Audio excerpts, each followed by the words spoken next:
Alright. Let's continue. It has been a while.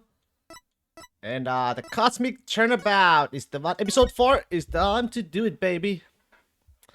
Time to start the episode 4. Oh. The courtroom bombing incident. A terrible attack launched by the will of a madman. That incident perfectly symbolized the state of the legal world in this dark age of the law. Mr. Wright brought it to a resolution of sorts.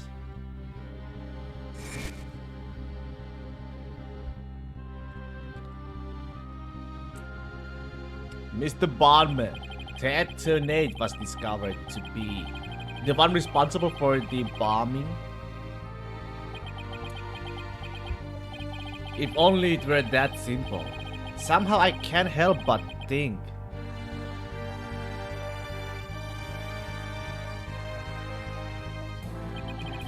that there's a darker influence at work. One that's lurking in the shadows, waiting. That's why I want to review the trial that was taking place when the bombing occurred. After all, I've got more than a few personal stakes in it.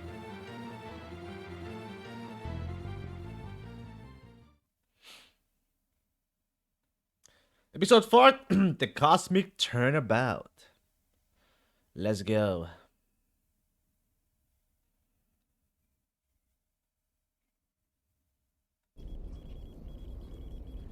Okay.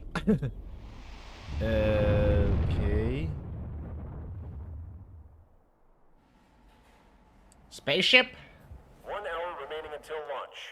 Please begin your final equipment check. It is a spaceship. Everything Space okay? station. We're ready here whenever you are.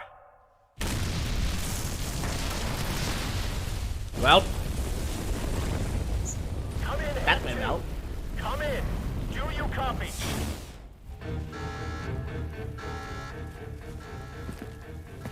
NASA? Gaza? Lock open.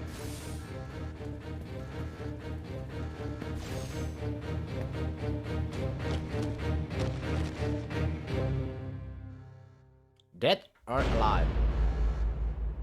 Yep, okay. Stab to death. Well.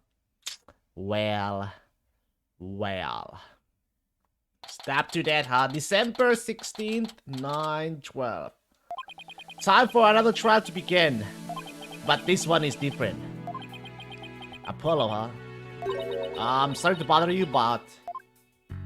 Oh, good. Are you alright, Apollo? Was I making a scary face just now? Oh, hi, Juniper. Yes, I'm fine. I was just doing my Courts of Steel exercises. Now I'm all ready to go. Yes, knowing you, I'm sure you will be just fine. Oh, I brought you a present from my garden. Is this a lotus root? That's right. My grandma said lotus root is good for your eyes.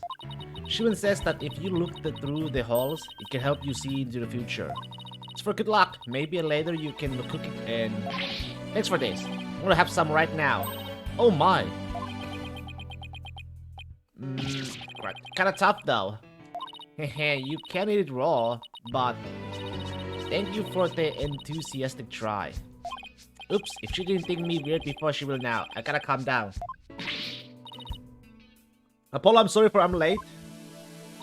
Hi, Tina. Junie? I didn't know you were coming in today. Did you come to cheer Apollo on? Oh, I get it, you sly little thing, you. Tina, stop. Quit kidding around, Tina. The trial's about to start any second. Is everything all set?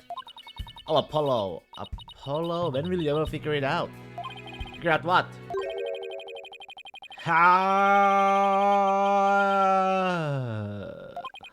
Wow, that was the longest sigh I ever heard. Okay. Gixa? This is it. It's all over for me. They're gonna find me guilty. This is our client, one Mr. Solomon Sol Starbuck. He's a very famous astronaut who happens to be an acquaintance of mine. You wouldn't know it right now, but he's usually a very upbeat and driven person. The scene of the crime this time happened to be the Cosmos Space Center. Back in high school, my best friend and I went there almost a little too much. But that's where we met Mr. Starbuck. He asked about space travel and he launched into story about after story with so many passion. Back in those days, the man was 100% my hero. Are you sure you're okay with me being my lawyer, Apollo? Of course I'm sure. I know you, Mr. Starbuck. I know you're not the type to commit murder. Thanks, but... I was supposed to be in space right about now.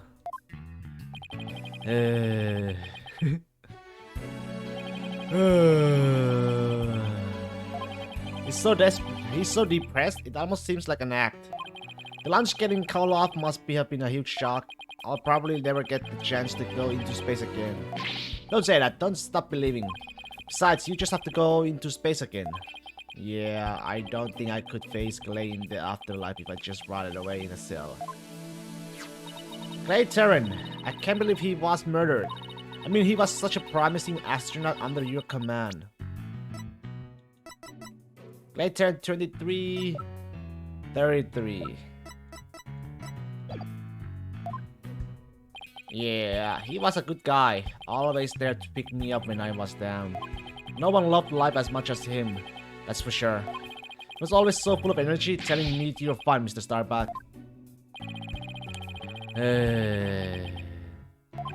How could something like this happen to a guy like him, huh? You ever see Mr. Starbuck so down? Clay's gone and I'm going to prison. I wish I could burn up like a shooting star right now. Mr. Starbuck, you'll be fine. What is it? What's with the yelling? I'll get to the bottom of this today, you'll see. And in exchange, I want you to go back into space for you and Clay. I promise? Does that mean you have lots of evidence to prove my innocence? Oh, well, about that... We didn't get to investigate the area as much as I have liked, thanks to the police. I'm done for. I'm a goner. Everybody thinks I did it. Thought I was gonna soar like a comet, but I'm just gonna crash like a meteorite. No, don't say that, Mr. Starbuck. Don't count yourself out yet. I know it's hard to lose a teammate, but you got to keep going. And what about you, Apollo? What about me? I was just thinking, wasn't Clay your best friend? Oh! We need to focus on the trial right now. Are you all ready to go? Apollo. The trial is about to begin. If the defense would please proceed into the courtroom. Okay, here we go. This is it. This is one try I can afford to lose. For Clay's sake and our clients, I will find Clay's killer. Here we go. Courtroom number 4 it is. Day 1. First session for the trial of Solomon Starbuck. Defense is ready, Your Honor. Excuse me, Mr. Justice? Yes, Your Honor. What happened to your eye? I'm fine. The defense is ready, Your Honor. Are you sure? I don't... I'm fine, Your Honor. The defense is ready. I'm sorry, Your Honor. He's been like this since yesterday. He keeps insisting he's just a spy. I suppose it's something he doesn't want to discuss. Maybe he's entering a touchy age. Very well, and the prosecution? Black Quill. The prosecution appears to be ready as well. Silence.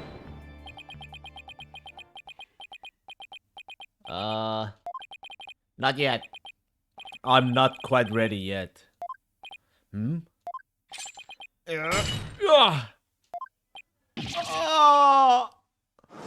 Is that ready, huh? The prosecution is now ready. But it didn't take him long this time. What's up with Black Quill? Now then, I shall give the opening statement. Silence! I'll do it. You will? What an unexpected surprise. This time I can't leave it to anyone else. I see. Something is up with the two of you today. You both seem different somehow. Very well, Prosecutor Blackquill. Your opening statement, if you would. It was just yesterday. The crimes in question occurred at the Cosmos Space Center. That famous federal research facility of all things related to astrology, right? Astronomy, it's astronomy. Anyway, a rocket was set to launch from there. But at 9:28 a.m., before they could even move the rocket to the launch site,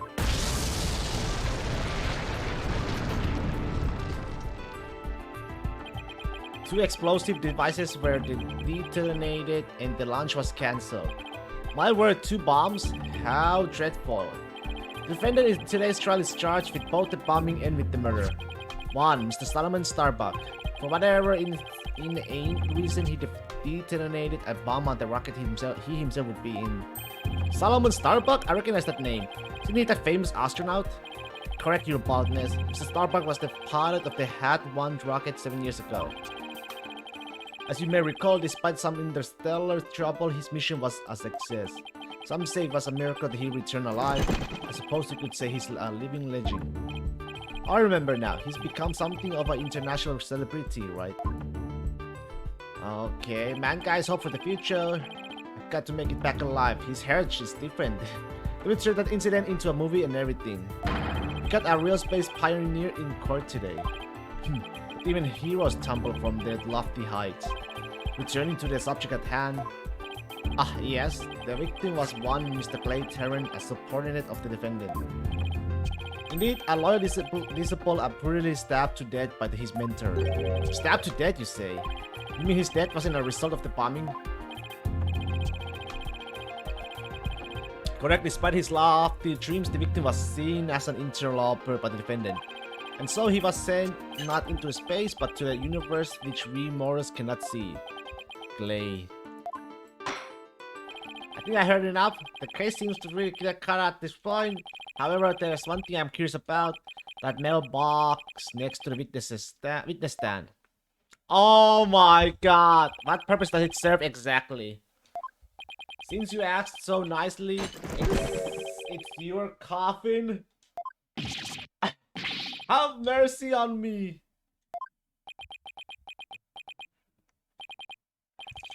I attest its evidence.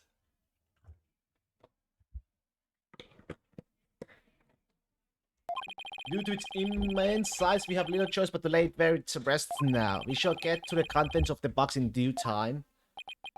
Phew, I feel like I just lost 50 years of my life. Does he even have 50 years left? Inner monologue, Athena, inner monologue. Enough jabbering. Bobby Fulbright's the name, and justice we trust. Detective Fulbright. Very well then, please explain the details of the incident to the court if you would. I need first take a look at this pamphlet from the Cosmos Space Center. In it, you'll find a diagram outlining the overall layout of the Space Center. Okay, launch pad. Okay, Space Museum. Here we are. For a more detailed look at what's on the left side of this building. Take a look at this cross-section that we police have created. See the launch pad and the main building. The launch pad is the square building and the rounded structure is the main building, right? You got it? The incident took place in launch pad 1 and in the main building's lounge. I'll be using this diagram during my testimony. I'll make it easy to understand. Okay, cross-section view of the main building of the Space Center and the launch pad 1.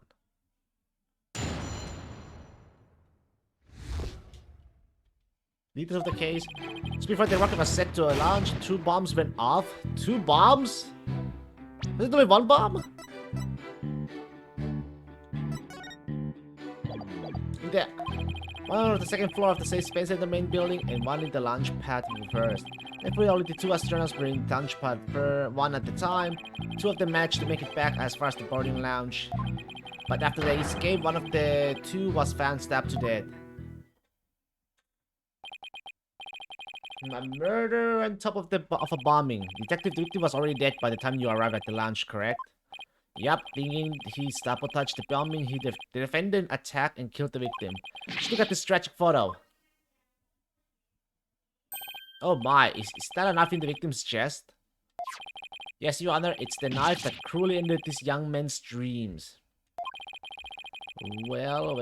We couldn't get any prints of it off of it though, because the defendant was in his spacesuit. Victim's blood was found in his plate, no fingerprints could be lifted. By the way, Detective Fulbright, why are the victim's helmet and right glove absent in this photograph? We have to remove them to identify him, Your Honor. I personally removed his glove during the investigation. We had to get his fingerprints to confirm his identity after all. Yes, it would be very difficult to identify him without a face or fingerprints. Now, that's just one more thing I'd like to inquire about. What is this round thing next to the victim in this photo?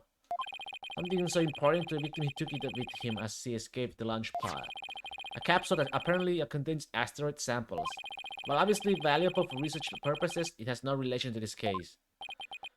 I see. So, we know that the bomb in the main building was on the 2nd floor. But where was the bomb that was in the launch pod 1 located? That one was on the rocket itself. It was situated around the central part of the rocket. Apparently, the area around the launch pad's elevator was sea of flame. I would like to submit this diagram and report into the record. The explosion sparked a fire on the 2nd floor of the main building and a middle level of the launch pad near the elevator. Charge just started and we're already in the bind. You get used to it. Besides, that's what cross-examination is for, right? What the 2 astronauts were doing during the bombing? That'll be the key.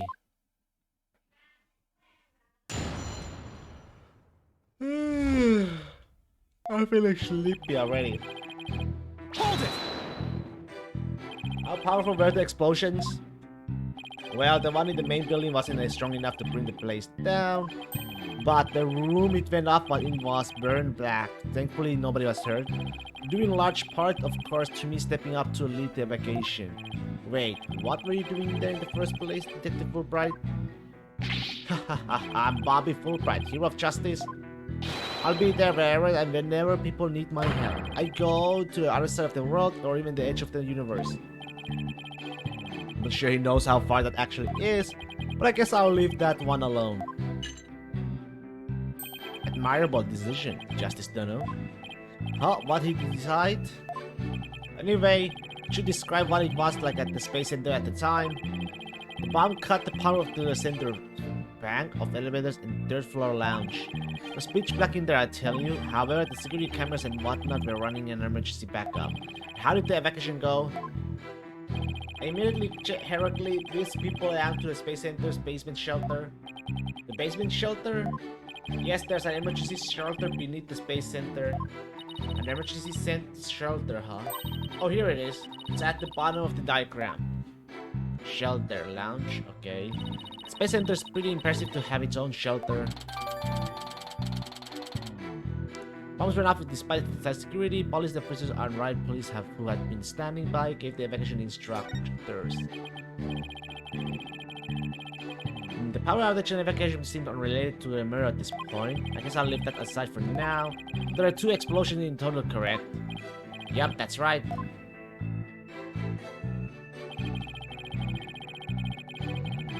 Hold it! Let me get this straight. Mr. Starbuck ripped a rocket that he was going to board with explosives. What are you talking about? The defendant really didn't plan up the bomb on his own rocket. He got caught in the explosion as well. Oh, I hadn't thought of that. Fine, a simpleton for a simpleton. Fulbright, the motive. Understood? The defendant actually had astrophobia. Astrophobia? What's that? A fear of space? Naturally, just the thought of space can cause the afflicted to freeze up. And so in his terror, the defendant found a way to stop the launch at the last minute. That's absurd. Fortunately for you, we have evidence. Take a look at these. What are they? These anti-anxiety tablets were found among the defendant's possessions. Apparently, he was taking them in secret to quell his fears. There were a multitude of problems with the rocket Mr. Starbuck wrote 7 years ago. Rumor has it that he threatened to crash a number of times as well. That was, of course, very traumatic for Mr. Starbuck. Objection! But that doesn't mean he'd go so far as to blow his own ship. Silence! Defendant couldn't bear to mar his good name, now could he? Now that after the media had branded him to Starbuck, the space pioneer extraordinary. Given these conditions, the defendant could hardly run away like some base mod. But, so that's why you think he resorted to a bombing? Naturally, he constructed his act of sabotage in an attempt to blow up the space center. Should he effectively abort the launch but spare his mom reputation?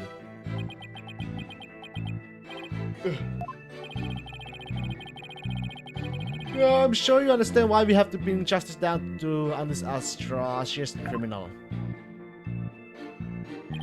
Thankfully, only the two astronauts. Hold it! You sure it was only two of them? It was just before the spaceship was set to launch, so of course it was only those two. Ugh, well, there could have been somebody else inside that rocket. Silence! The notion of the third-party launch pod one is utterly absurd. Just to enter the area from the lounge, one must pass through a door guarded by his fingerprint recognition device. Allow me to state up from the front that there are previous few with the clearance to do so. Fingerprint recognition device, it sounds as futuristic and complex on a space center. Actually, it's not as amazing as you think, Your Honor, but take a look at this photo. This is a door in the lounge with the fingerprint lock. Only personnel whose fingerprint are registered can pass through. I see. That is very different from what I had in mind. Is there a record of number of people that passed through that door today? Yes, there were only 3. The defendant, the victim, and the director of the space center, Yuri Cosmos. Doesn't that mean it's possible that the director is the one who did it? No chance. He was in the main building when the bomb exploded at 9:28, doing his job directing the launch. Besides having an alibi, he has no motive for committing these senseless acts. He has a point. I guess the director can't be considered a suspect then. Okay. Launch biometric door lock operated by fingerprint recognition. Only the defendant, the victim, and the space center director had access.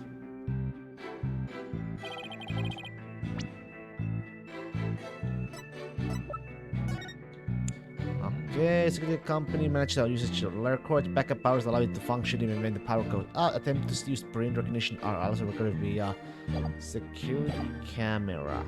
Hold it! So while it will appear that the pair barely escaped with their lives, in actuality, one of them had already been murdered inside the rocket.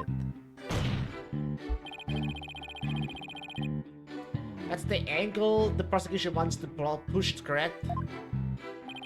You got it? In fact, that's what I've been trying to say this whole time. If the victim had been alive, he would have sure tried to stop the bombing. Is there any chance Mr. Terror could have been killed before he could board the rocket? They were both alive and well at boarding time and embarked under their own power. Their hearts full of hopes and dreams of space. And then both of their hopes and dreams were dashed. If I may continue my explanation, after the evacuation order was given, the defendant made his escape carrying the victim to make it look like a rescue. Hold it! And who was the first to find the victim? Actually, there were 2 of them. The Space Center director again, Yuri Cosmos, and Detective Candy's Arm. One of them was a detective? Yeah, Detective Arm, they specialize in bombings, you see. She and the director were already the evacuation following the explosions. They were also worried about the astronauts, so they hurried over to the boarding lounge. It's where they discovered the victim along with the defendant. Two witnesses, huh? And one of them is a detective. I doubt either one of them would have anything to say that would help me. I think that pretty much covers the details of the case. Only the victim and the defendant were on the launch pad when the former was killed. If this is the truth, then only Mr. Starbuck could have carried out this crime. What little could I get out of him only hurt my case. Justice Donald. Foolish is the warrior who rushes headlong into battle. Preparation is the essential element of battle, so I advise you to take a gander at this. What is it? Footage from a security camera as the two astronauts emerge from the bowels of the launch pad. One corridor. The boarding lounge security camera captured the desperate escape.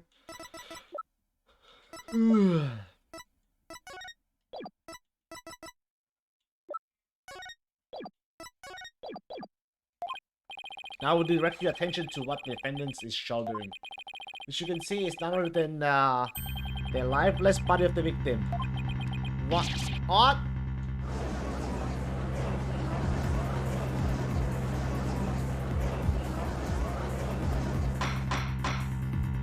Order, I say. This lines up exactly with what the prosecution has been asserting. Sure, no black coon would have something like this ready.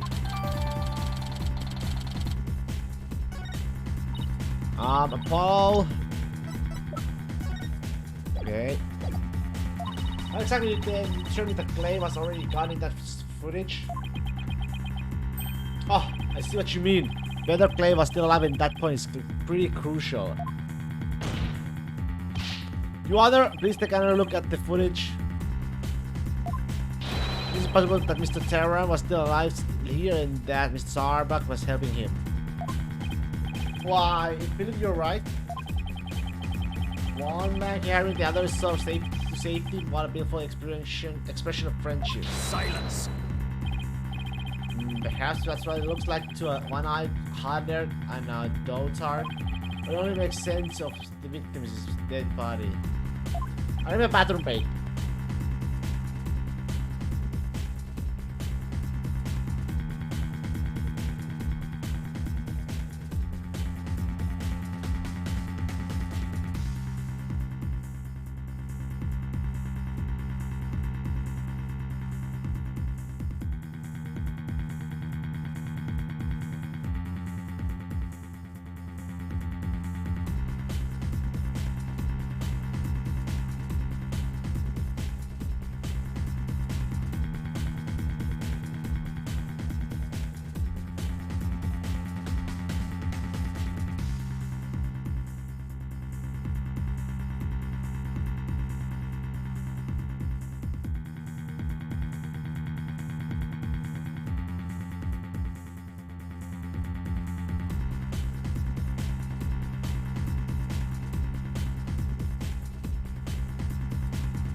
Alright.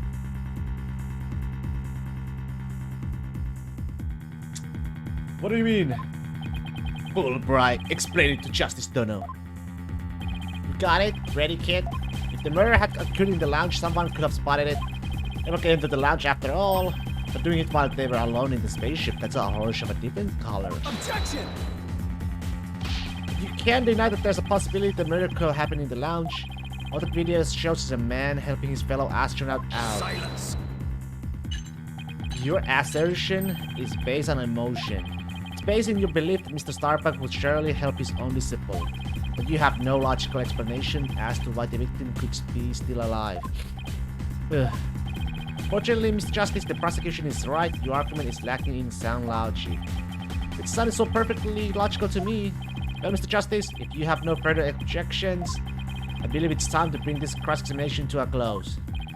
Objections? Well, Hold it! Hold it? Your Honor, the defense requests a little time to think and regroup. Given the facts, I'm not sure I see the need. What is it, Athena? It's just... there's something that's been bothering me. If it isn't the defense stalling for time as always. Very well, I'm feeling generous. You may have a small measure of time. Yes.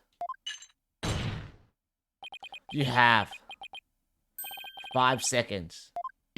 5 seconds?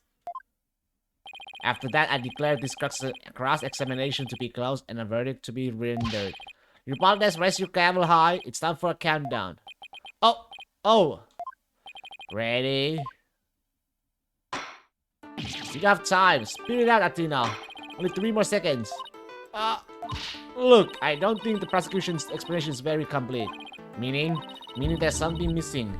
Like they conveniently left it unexplained.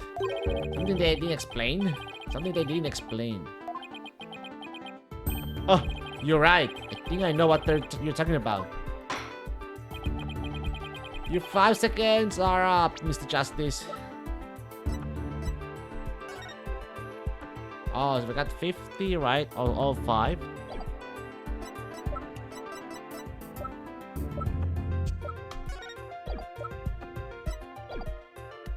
Is there anything about the prosecution's argument that you'd like to refute? Yes, Your Honor, actually there is. There is something that the prosecution has yet to make clear to this court. Well, if you put it that way. What is it that the prosecution has failed to explain? The motive for murder, why the body was moved? They have failed to explain why the Mr. Starbuck would bother bringing the body back at all. If the defendant would want to kill the victim, why did he just leave his body in the rocket? Why go through the trouble of bringing him all the way back to the boarding lounge? Oh, that's not true. I don't think we have heard the prosecution's thoughts on that yet. It's because they have none, Your Honor. After all, how does one explain something so illogical?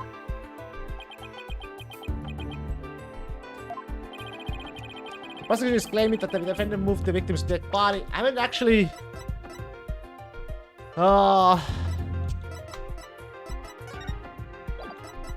Shit. Okay. Well, what if the entire premise of that argument is wrong? Let's hear your theory, Mr. Justice. Defense proposes that the defendant didn't kill the victim. He was helping him. Fulbright, explain it for our sad friend here before I nod off to his monotone monologue. Inform him exactly why Space Boys moved the victim. Huh? They've gotta be joking. It's simple. Mr. Starbuck did what he did to direct suspicion away from himself. He wanted to create the impression he heroically risked his life to save his partner. That's why he made sure to break it to a security camera so there'd be a record. At the very least, he appears to have achieved success with you and the old man. One man carried the other to safety, one a beautiful expression of friendship. The average person wearing a spacesuit weighs easily over 200 pounds, saving the life of a partner who weighs as much while trying to escape deadly flames. What a dramatic sub-story fit for the silver screen. Indeed, I was completely taken in by the humanity of the story. You see, the true ending is that all the traces of his hammy act were meant to be blown up. Yes, and now we arrive at the thrilling conclusion. The third explosion. The third explosion? Objection! What are you talking about? There was no third explosion. Silence. Indeed, you are correct. But that is thanks to Detective Arm. It was she who identified and secured the bomb. However, it doesn't change the fact that the third bomb was discovered in the lounge. A steel coffin beside the victim's stand, that would be a bomb transport case. Use that to transport the deactivated bomb here, just found in the lounge. A bomb in the form of a most distasteful toy. Oh, isn't this the...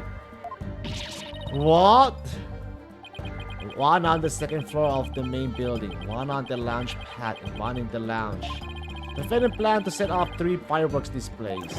Fortunately, the third was discovered before it could be detonated, for it had not. The victim's body and the other vital evidence would surely have been immolated. Objection! Before you utter a word, note that the evidence supports me.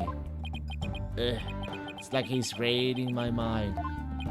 As it is still go undergoing forensic investigation, I do not have the evidence on hand. However, you know that a peculiar item was found in one of the Mr. Starbuck's pockets. Specifically, a bomb detonation switch. Oh, I get you. This is like a pre-lock, you know, for the first case. You found what? I suspect the defendant had no time to distrust such damning evidence. And the Space Center director and detective arm stumbled across the mirror. So he thought to hide it in his pocket. Feeble brain that he is. No, Mr. Starbuck would never do anything like that.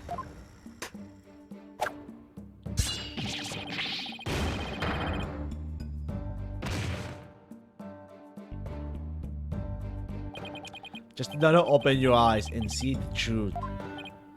This appears to be irrefutable evidence that the accused set off the explosion. No, there has to be some kind of mistake. This can't be the truth. Still, I can't accept it. You'll believe in your clients, come what may. Then why don't you cross-examine the defendant himself? This has got to be a trap. It's like Black Crew's controlling the entire game. Yeah, it seems like he was waiting for me to bring up the body moving issue. Why do you say that? Because he had just the right argument when I pointed it out. And to really drop it in, he had a decisive piece of evidence up his sleeve too. He was trying to shake my faith in Mr. Starbuck and break me down. Then making you cross-examine Mr. Starbuck at this point was part of his plan too. Totally underhanded, but I wouldn't expect anything less from him. Now let us hear from the Archvillain, the fiendish murderer himself, famed astronaut Solomon Starbuck.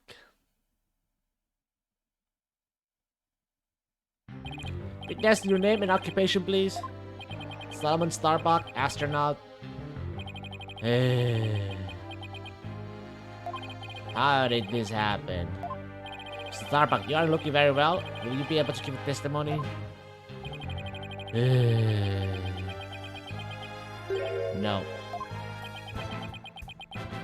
Well, unfortunately, no is not an option.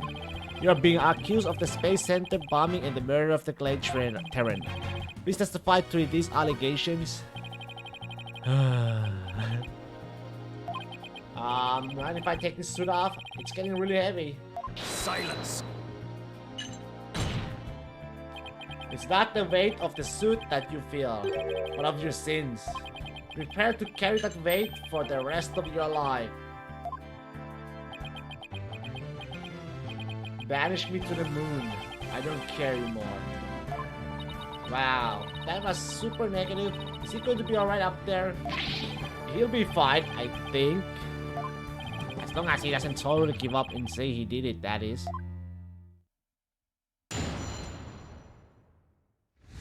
I didn't kill him. All I did was support Clay over my shoulder and get us out of the rocket. Like always, I took the elevator down to the middle level and headed for the corridor. Clay had passed out by the time we got the order to evacuate. I didn't kill Clay, I was trying to save him. So you assert you didn't set off the bombs or murder the victim? Ha ha ha ha ha. But I bet you think I am lying, right? I reserve all judgment until after I've heard your full testimony. I'm sure you don't believe me. I bet you don't even believe I'm an astronaut. I don't think the judge doubts that. Who'd wear a suit like that except an astronaut? I will say that when I saw you in that movie. You appeared quite courageous though. I suppose reality never quite lives up to fantasy. I guess I'm just a big disappointment. I really don't care what happens anymore. Oh no, he's completely given up.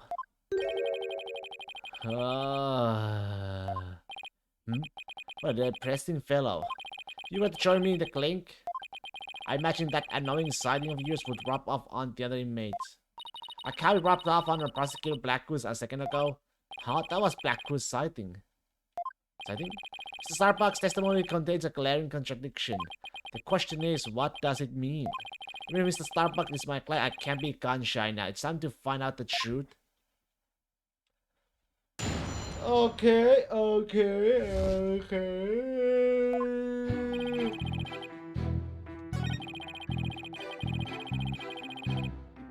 There is no fucking elevator though, is there?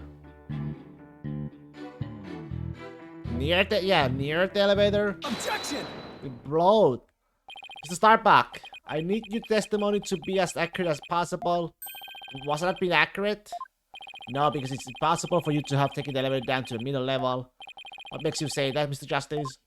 Please recall where the bomb went off in Launchpad first. Also recall that after the explosion, the middle level elevator was engulfed in flames. Oh, you're right. Which means...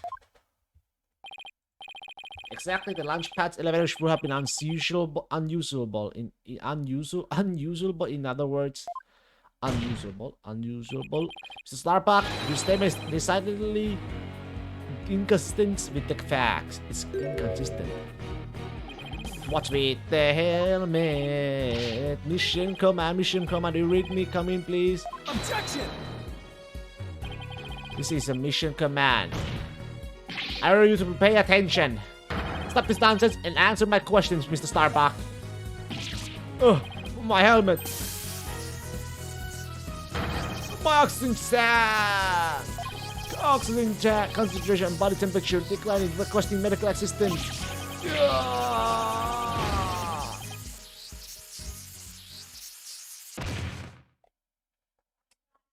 Dead.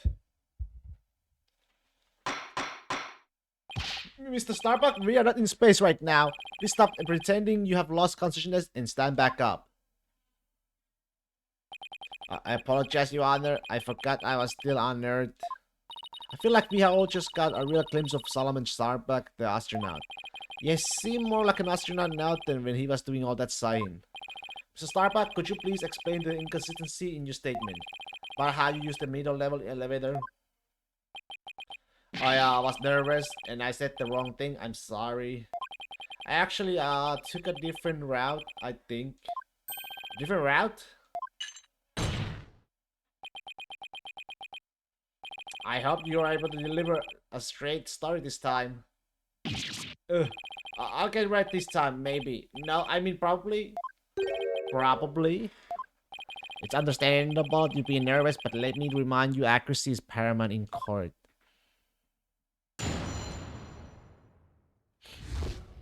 My escape route. Let's see, my escape route, what I said before was a mistake. I remember now, I took a different route. Maybe, probably, with the capsule and claim my arms, I made my way down from the upper level. Upper level?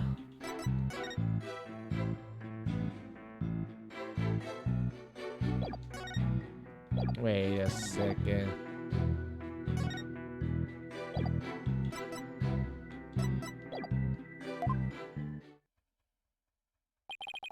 So you say you escape without using the elevator? That's right, there's a ladder that spans the upper and middle levels.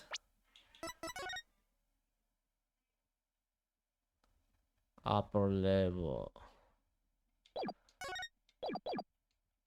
I used that ladder to get to the middle level. Luckily the fire hadn't reached the ladder, so we could make our escape that way. And the capsule you mentioned, I suppose you mean the thing next to Mr. Terran here? Is that capsule that important that you risk your life to take it with you? It almost goes without saying, but yeah, that capsule contains asteroid samples. Therefore, it's invaluable as research material. With this spacesuit on, claimed a ton, but securing the capsule was also important. I need you to answer to the best of your ability. Mr. Starbuck, please remember that your verdict is riding on your testimony.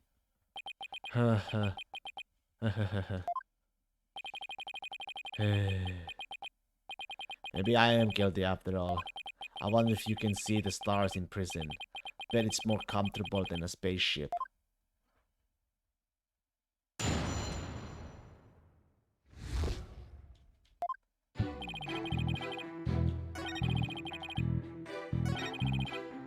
Okay, let's see here.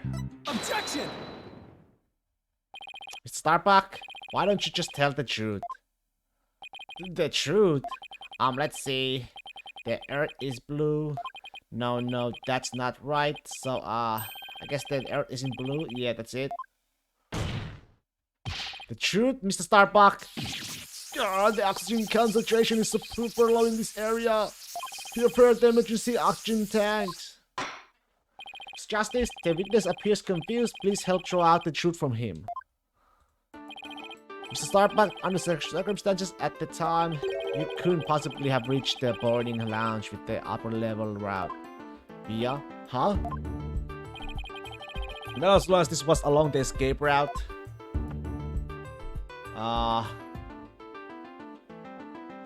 Take that!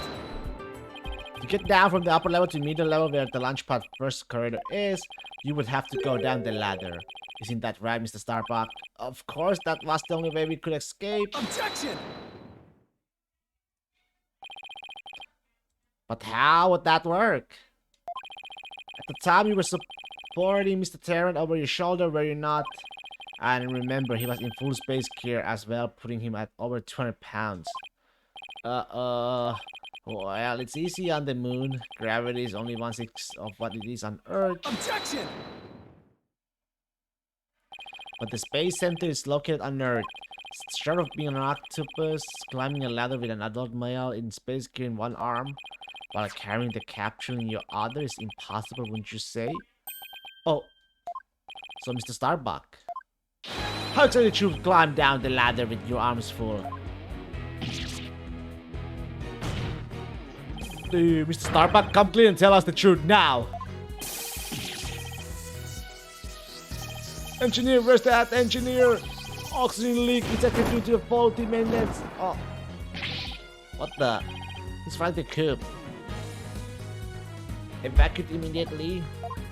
Ah, help! I'm caught on the ceiling. Help? Anyone?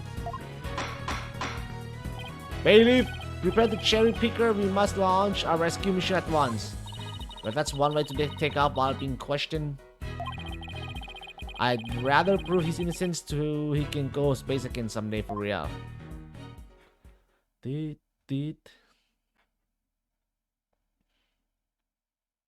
Now then, Mr. Starbuck, do you think you can keep your feet planted on the ground? Yes, I apologize for losing control. Are you ready to tell us the truth? Not that. Anything but that. What is going on? This isn't the Mr. Starbuck I know. It appears Spaceboy is prone to deception. Witness? Yikes. Yes?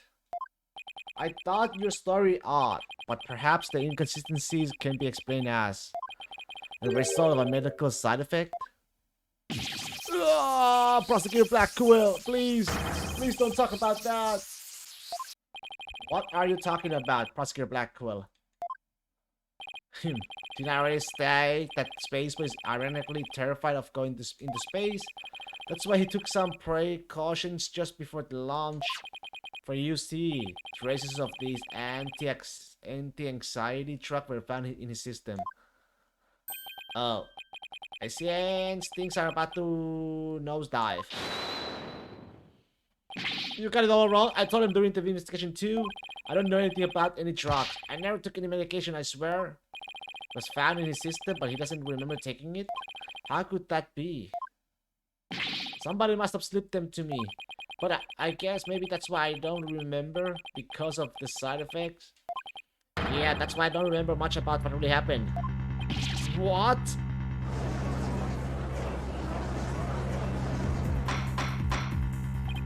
I can't. We can't get any useful testimony out of him if he doesn't remember anything.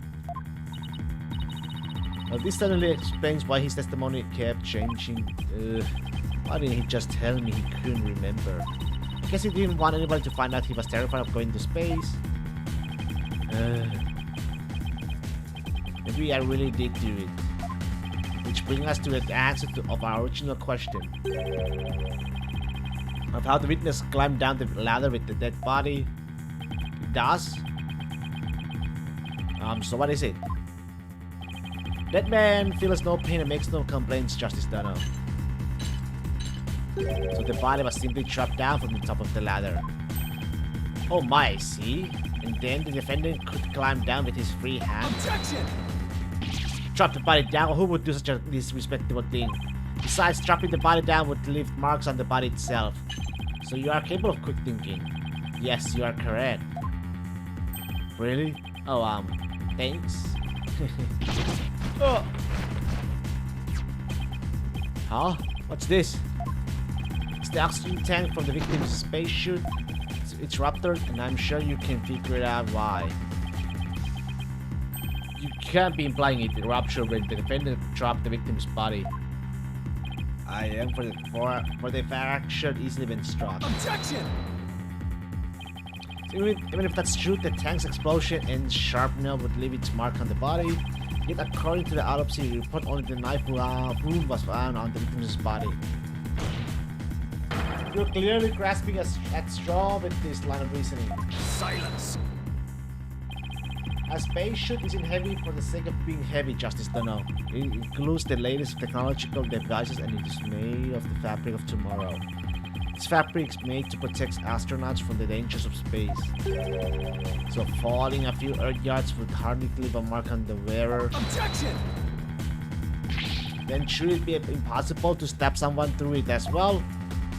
It should, and yet through sheer coincidence, the knife slid through a weak spot in the suit's structure and found its way to its target. What are the chances? You forget that our killer is an astronaut himself with knowledge of how the suit works. He's got me there. Spaceboy killed the victim and the rocket and dropped his body from the upper level. After climbing down his shoulder, the body made sure the camera recorded them. There's no room for debate about these facts. It is clear that the Solomon Starbuck is the only one who could have killed the Clay Terran. Here, the report regarding the astronauts' oxygen tanks, considered my send-off gift. Feel free to use the as payment to cross the river Styx. Wait, the victim's tank was ruptured with 0% left. The defendants had 80% remaining oxygen is displayed on it. 80%? It looked 5 though, right? Hey, this is pretty detailed. It's not 8, that's 5. This balance on the left shoulder shows that 11 after the incident, the victim tank was ruptured and the remaining oxygen was 0%. The tank belonging to Starbuck, who claims to have carried the victim. It was 80% full. Tanks were functioning properly at the time. Let's see. The display on the left shoulder shows. Okay, I guess that means the glowing sign digits represent the amount of oxygen remaining. I'm down for. Put the prison instead of space. Space boy? Yes. Take heart. The bejeweled night sky is still beautiful even when viewed through bars. You mean the stars are seen from prison? That's right. Your cell will be your spaceship. Picture the view through the iron bars. It's like being an astronaut in your own craft for all the time. For all time. That's not a half bad thought. Mr. Starbuck, Rescue Blackquill got to him good. Spaceship prison cell, fly me, my guild, and my despair into the deepest, darkest space. And then let's get sucked into a black hole together. Objection! Mr. Starbuck, you can't give up on hope. Oh, yes, Apollo. You know, Clay really looked up to you. He said you are an incredible man. He said you never give up on your dreams and passion for space, no matter the situation. He said that? So don't give up now and help me prove your innocence. For the sake of the man who respected you and believed in you, Clay Terran. Poor Clay. You are wasting your breath. Graw! Graw! Graw!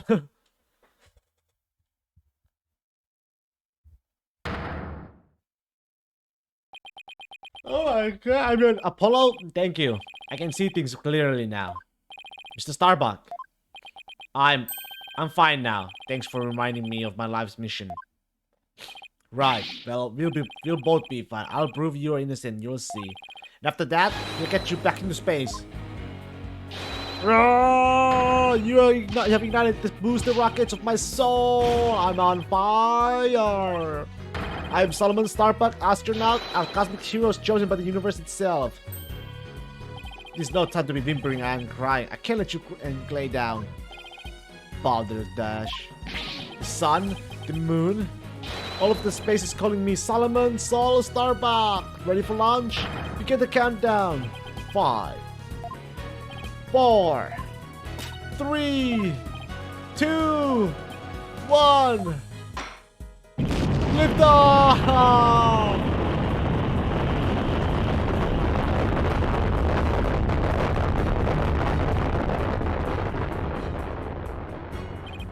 Well, I feel like I witnessed an actual rocket launch. Apollo, you did it! You broke Prosecutor Blackwood's grip over Mr. Starbuck. I can't take the credit, it was all Mr. Starbuck. He pulled himself through. If you simpletons are done messaging one another's egos, no matter how positive you move, my advantage remains unshakable. I have but to wait for the final guilty verdict. Isn't that right, your faultless? Can I let up now? I have to stop Blackpool. I have to see this through. Mr. Starbuck just has to make it back into space. I won't allow Clay's dream to remain unfulfilled. Got to destroy Blackpool's argument somehow. Think, Justice, think. The only person at launch pad first were Clay and Mr. Starbuck.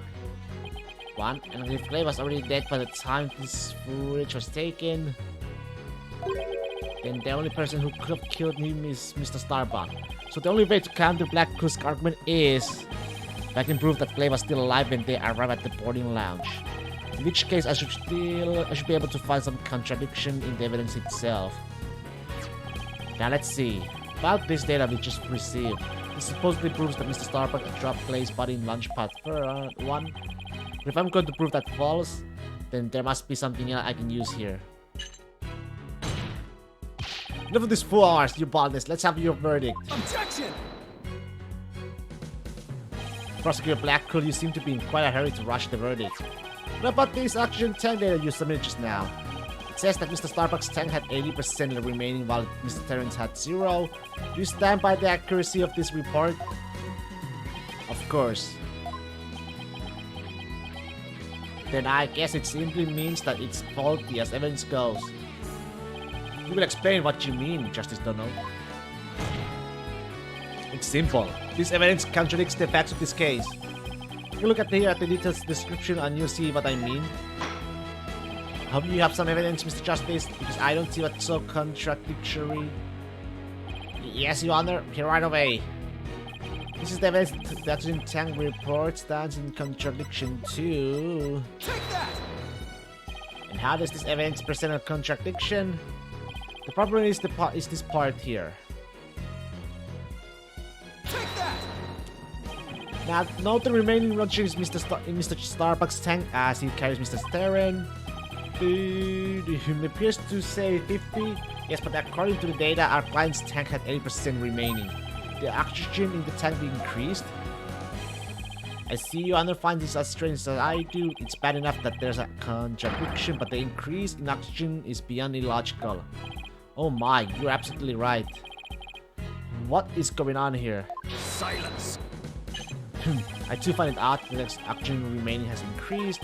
Would be as odd as my rations were to increase.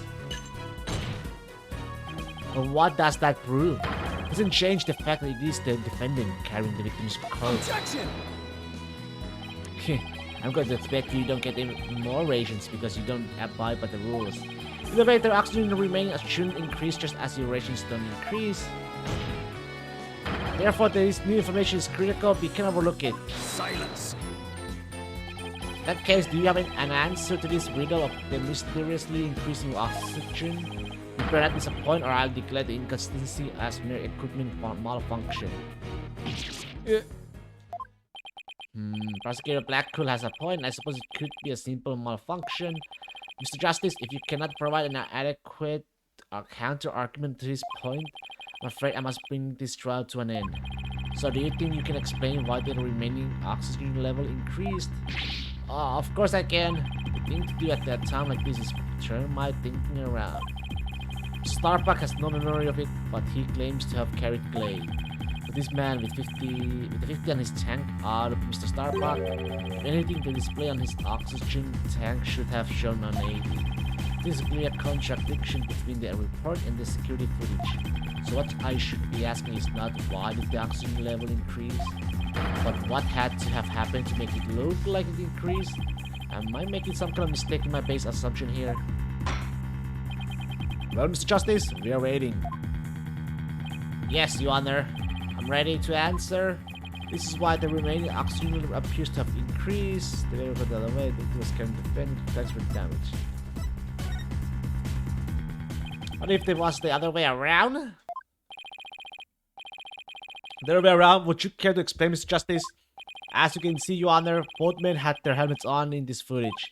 But it turns out, this is where our base assumptions ran astray. We assumed that it was Mr. Starbucks helping Mr. Terran, but it was the other way around. It wasn't Mr. Starbuck helping Mr. Terran at all. It was Mr. Terran. Mr. Terran who was helping Mr. Starbuck to the boarding lounge. Oh, it was what?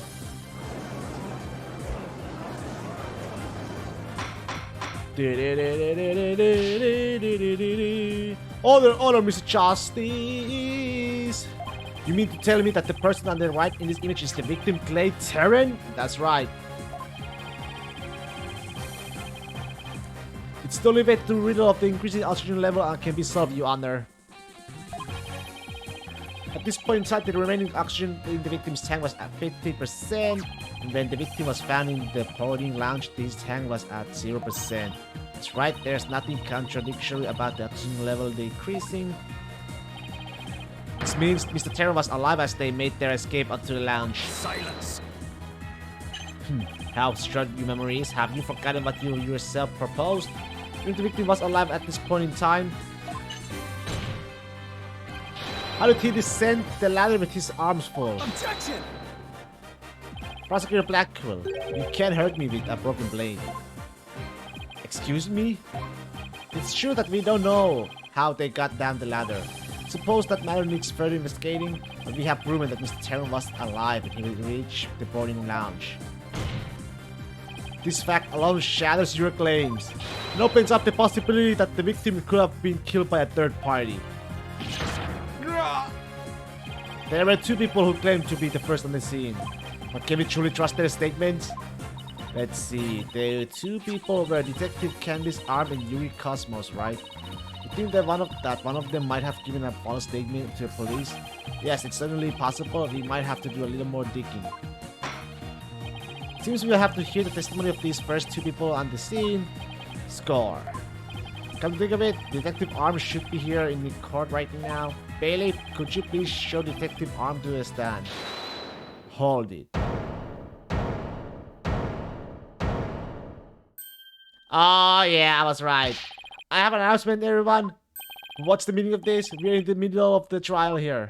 Please remain calm and listen carefully. Someone has reactivated the bomb. The bomb was defused, but it's about to explode. Explode! A bomb now? Oh, everybody run! I don't want to die. Oh no, everybody's panicking. This guy, man. Silence. Headless chickens with a dead fish. A lot of you count yourselves out for all else. Come on, Polo, let's get out of here. But what about Mr. Starbuck's dream? And who will carry out Clay's final fish? I don't care what happens to me. I'm not letting some bomb blow the truth up forever. I refuse to let things end here. Polo, there's no time to be dramatic. If we don't get out of here now, we're gonna die. Come on, this way. Hey, ouch. Let me go. Polo. Juniper. She hasn't evacuated yet. Eek. Juniper, are you alright? Polo, no. Not that way! Oh! Well, shit.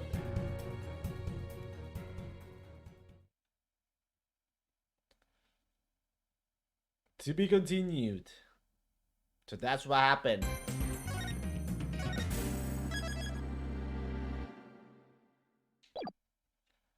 That's what happened. Oh, in the middle of the space center bombing trial, we had another bombing incident. This one destroyed courtroom number 4. Furthermore, Apollo suffered massive injuries from being there when the bomb went off.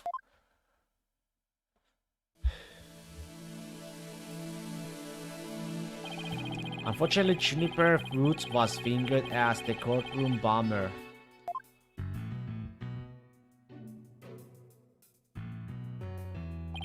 Adina and I knew she had to be innocent, so we took her case on.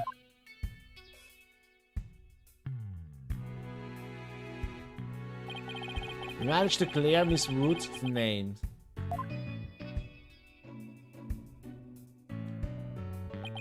But Apollo sustained further injuries when he was attacked by Ted Tunate.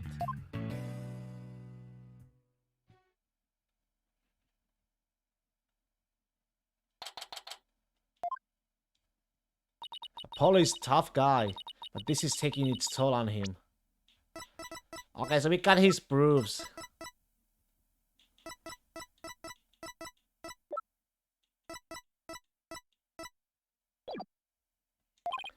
Yeah, poor guy being attacked by Tunate like that on top of all his other injuries. Apollo is resting at the nearby Hickfield Clinic. I've had some experience with that place myself. What an awful turn of events. I never thought he'd land in a hospital of all places. You must miss him too, huh? Now that you don't have anybody to tease. Don't worry, he's young. He'll heal quickly and be back before you know it. It's been a while since I last saw Trucy look so down. We won the court case, yet nobody feels much like celebrating.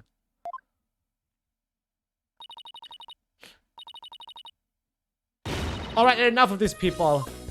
There's no time to be moping around. Now, try those eyes, both of you. You're the only one who's crying, Adina. Technicalities, look, we have work to do, we have to take over. Take over what, exactly? Apollo Space Center case, of course, as no verdict's been reached, there's still a chance. I agree with Athena, we should pick up Mr. Starbuck's defense. We have to avenge our fallen comrade. Right, Daddy? Apollo hasn't exactly fallen, he's still alive, you know. Good, now that that's settled, let's get going. Come on, we gotta run. Wait, right now? Now? We better not be running out the whole way. There she goes. I better go catch up. Can you take care of the office, Trucy? Sure thing, Daddy. Let's be careful out there. In the meantime, I'm going to bake some cookies and fill up my magic panties for you. Trucy seems to be feeling a little better. You can always count on Adina to perk everybody up with her enthusiasm. Oh, she's back. Don't mind me, just forgot a few things. Wallet, phone, the documents, my bag. Sounds more like you forgot everything. I can always count on Tina for that too. Alright, you two, let's be careful out there.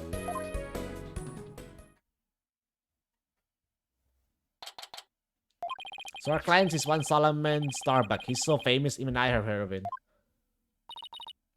That's right, he's a super famous astronaut who works at the Cosmos Space Center.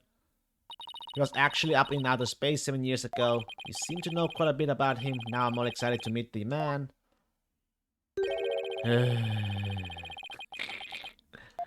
Wow, that was the longest sight I ever heard. Apollo told me all about you. You're Phoenix Wright, Apollo's mentor, right? Yes, that's right. Mentor has a nice ring to it. Don't worry about that thing, Mr. Starbuck. Mr. Wright and I have got you covered. And you're the new kid that Apollo told me about. Wait, don't I know you from somewhere? Huh? You mean other than at your trial? I don't think so. I guess so. My mistake. My memory isn't what it used to be. My mind and body are kaput. Same goes for my life. I mean, I'm so astronomically unlucky that I had a bomb go off in the middle of my trial. Trying to defend me would be like trying to enter the stratosphere without a spacecraft. Yax, he's seriously got to stop depressing himself. Sure, Mr. Starbuck, besides that thing is you said about entering the stratosphere?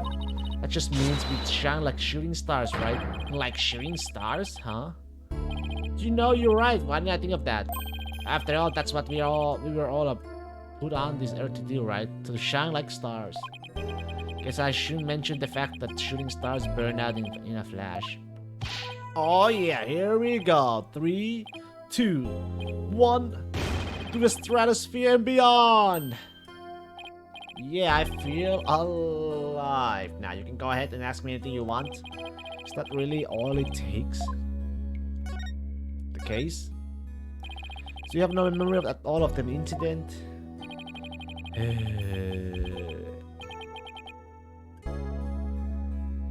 I'm so ashamed. My memory of the time is as black and clouded as a dark nebula. Still, it's strange you don't remember a thing.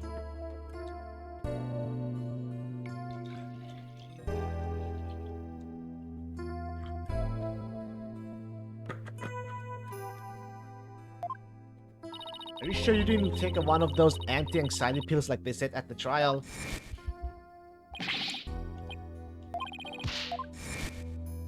It is true I developed a fear of space because of what happened 7 years ago. And I was taking medication secretly every now and then when my anxiety got bad. Having a fear of space is not something an astronaut can brag about, you know. Oh, so the so-called Hat One miracle? That must have been a terrifying experience. But I'm still an astronaut at heart, come what may. I would never take drugs that might impede my performance just before I launch. That launch meant everything to me. That's more certain than the theory of relativity. Seems like a completely different person now. This is the face of the astronaut I know. But the tranquilizer were found in your system? Yeah, see, that's the thing. But I don't know why. I'm done for. You didn't take them, then maybe somebody slipped them to you. Exactly, that's what I thought. It must have been the real culprit. The medication was in my locker. Anybody could have gotten their hands on it. Maybe the real culprit also planted the detonator switch in your pocket. Yeah, that's gotta be it. I've been framed. I'll say David managed to plant new prints on the switch before slipping it in. It's a real possibility. Do you remember anything else that might be relevant? Anything at all, no matter how small, like about the murder weapon, for example. That knife, I think it came from one of the Space Center's utility kits. Utility kits? Yeah, staff who work on machinery a lot are given these special tool kits to use. All the technicians have them, so I doubt you could prove whose knife it is. It has the victim's blood on it from a set of utility tools used by Space Center's techs. The Hat One miracle.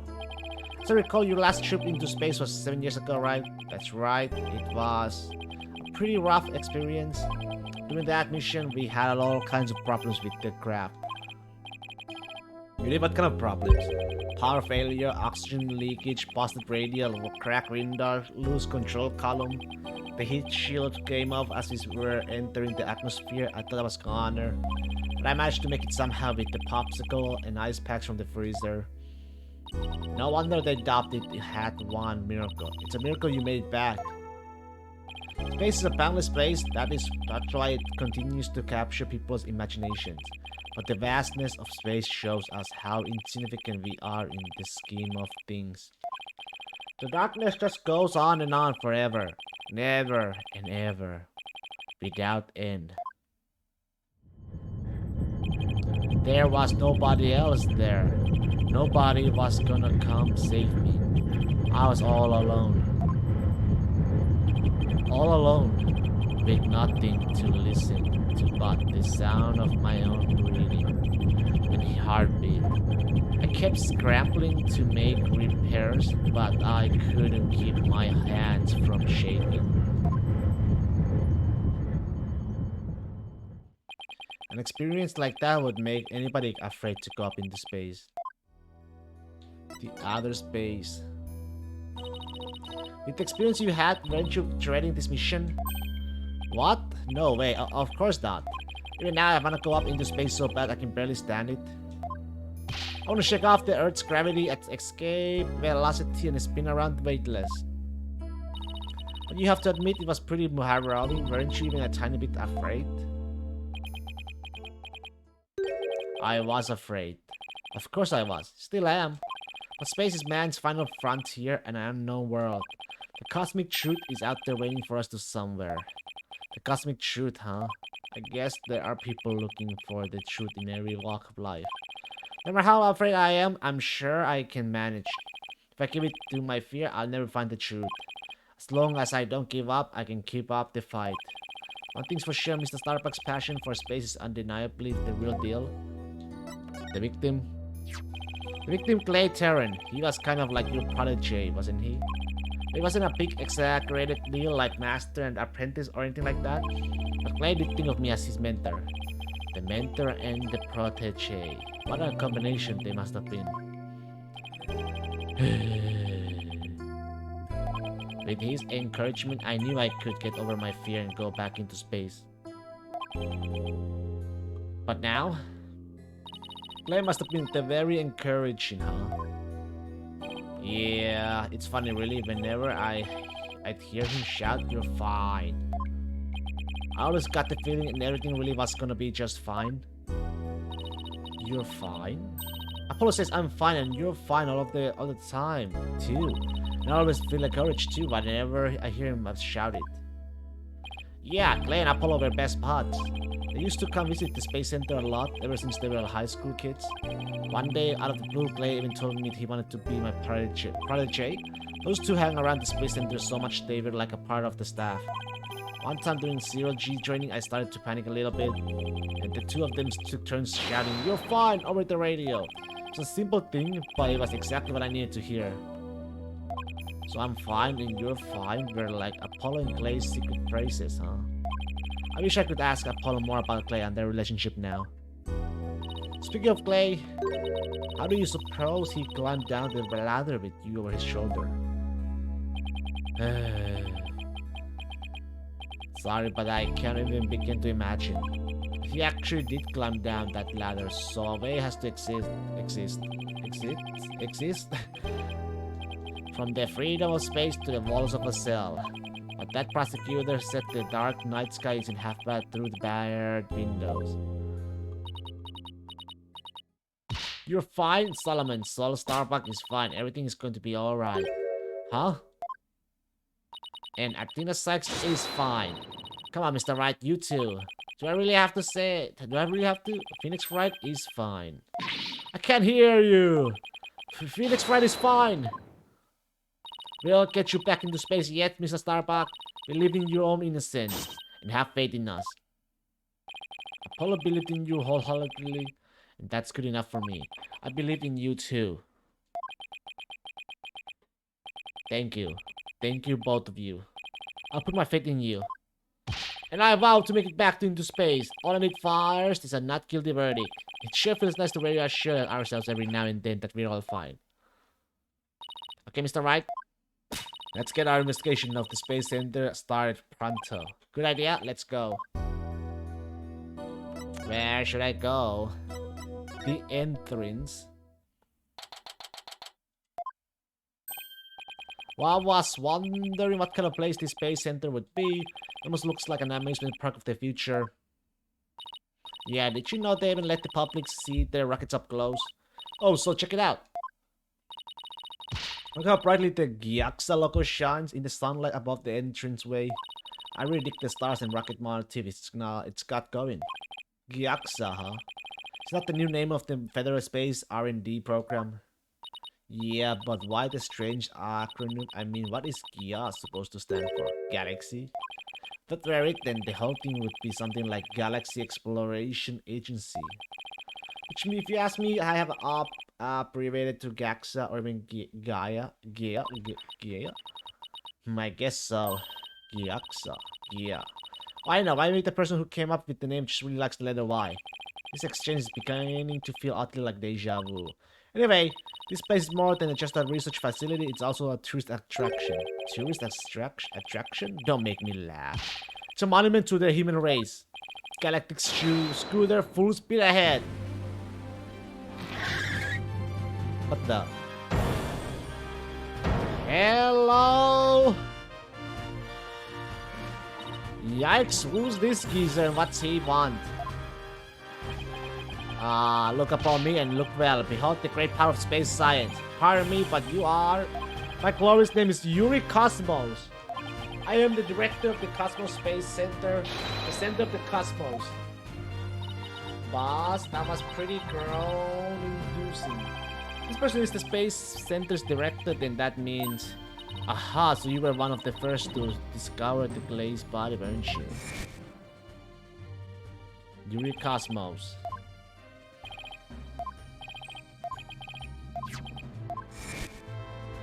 That is correct. I was honored to be the very first man in all of space in time to discover the body. But please talk of the incident. Are you by any chance the space police? Can't tag the word space onto just any old thing we know. We Mr. Starbucks lawyers, we are here to investigate this case. Oh, and we are Earth lawyers, by the way. Ah, I see. Yes, I heard about you. That case, by my esteemed privilege, I grant you permission to investigate. I trust you are appropriately grateful. Now, go ahead and have at it. I can already tell he's going to be nothing but trouble. Don't let him hear you say that, or you'll see what trouble really is. Just be professional and ask him about when he found the body, okay? Yuri Cosmos. So as director, what do you do here at the Space Center specifically? Defend peace across galaxy and promote space development in this country. No matter what obstacles stand in our way, we keep going for the sake of mankind. I believe I used the word specifically in my question. Attention all personnel to your break stations. Prepare for break. Oh, I get it. You just wander around and tell people what to do in a self-important manner. That is exactly right because I am an important man. My manner is important. Mr. Wright, this man doesn't get sarcasm. Yeah, there's bound to be some people like that here in the boundlessness of space. What's that? You want to know about it is that makes me important specifically? Very well, I will tell you. I was the essential figure of the Hat One project. You may proceed to be appropriately impressed. Now go ahead, have at it. Might be more impressed if I knew what he did for it, specifically. About the bombing, could you tell us what you know about the incident from the other day? I refused. What? Explaining is a job for common folk, not the director of the center of the cosmos. Sus? My testimony, which will go down in space history, will be heard in the courtroom. What? So does that mean you'll be taking the stand tomorrow? That is correct. I will be the most glorious witness in the history of the mankind. Not sure if he really understands what being a witness is all about. Looks like Director Cosmos is the type that only talks about what he wants to talk about. Let's at least try to ask him about the things he might be willing to open up about. About that Hat One? The Hat One was a rocket that was launched into space 7 years ago, correct? And despite numerous problems, it somehow made way back home. I suppose it is a part of my job to educate ignorant young folks like you. Very well, I will report you the complete story of the Hat One project. Oh, thank you very much. Hat One's noble mission was to collect samples from an asteroid. Mr. Starbuck was the pilot for that flight. Eventually, the Hat One reached its planned orbit. From where it launched the Hope probe towards the asteroid belt. From there, the Hope probe began its long, lonely journey into the far reaches of space. And after a terrifying struggle, the Hat One returned safely to Earth. That struggle was when the incident known as the Hat One miracle occurred, right? Correct, and it truly was a miracle. Of course, they just had to turn the ordeal into a movie. As for the Hope probe, it did eventually arrive safely at its destination. It obtained a few samples from the asteroid and returned to Earth but a few days ago. So what kind of samples are they? What's in them? Samples are scheduled for analysis in the near future. We haven't had time since they just came back the day before Terran's murder. Regrettably, we had no time to inspect their samples due to everything that has occurred. This puts our space development program ahead of other countries by several years. That's quite impressive. I guess this guy isn't just a loud-mouthed braggart after all. In the golden age of space development, our predecessors were successful in bringing a moon rock back. It was the greatest achievement in the history of the Space Center. The public fell in love with space and all of its glorious potential. A moon rock, huh? I remember that being big. Our endeavors with the moon rock lives on in our work with those asteroid samples. I want to bestow new hopes and dreams for the future upon mankind once again. This is my mission, as the man who stands at the center of the cosmos. I hear there's a lot of research into moon rocks and stardust and asteroids these days. They say the results could potentially have a huge impact on all of its civilizations. It's like we're in a new space race with every other country out there. Not bite your tongue, it's not for anything, so pays as money as or politics. It's all for the brilliant future that awaits mankind, and all for my illustrious mission. With their recent budget cuts, my staff tells me my finances are tight, but I want to hear it. My guess even a space program has a too much budget. By the way, you seem awfully knowledgeable about this kind of thing, Athena. Huh? Oh, well, you know, I thought I'd be there brush up for the case. Is that so? Well, I will be on my way. As you can see, I am a very busy and very important man. Galactic Scooter, fire up the main engine, max battle speed, and engage. That thing is surprisingly fast. Guess we better get going too. You bet. Let's make it. Boarding lounge. So this is where Mr. Terran was murdered. Yes, this is the lounge. Let's see that diagram the police made again. Right now we're in the main building here on the right side of on the third floor. Clay and Mr. Starbuck fled here from launch pad 1 after the explosion. You there, not minutes without express permission. We're Mr. Starbuck's lawyers. We have come to investigate. Sorry, nobody gets in without permission. Not even the police, the superintendent. Can't have Detective Fulbright getting mad at me. So Detective Fulbright is here, huh? He's in the launchpad 1 corridor. Go get clearance from him, and then we'll talk. Leave it to me. I'm great at getting intel out of Detective Fulbright. Let's see. What trick should I use on him today? I don't know if I should be grateful or afraid. So, to get to the launchpad 1 corridor, you just have to go through that door with the blue rocket on it, I think. Wait, that door... It looks awfully familiar. It's literally the picture.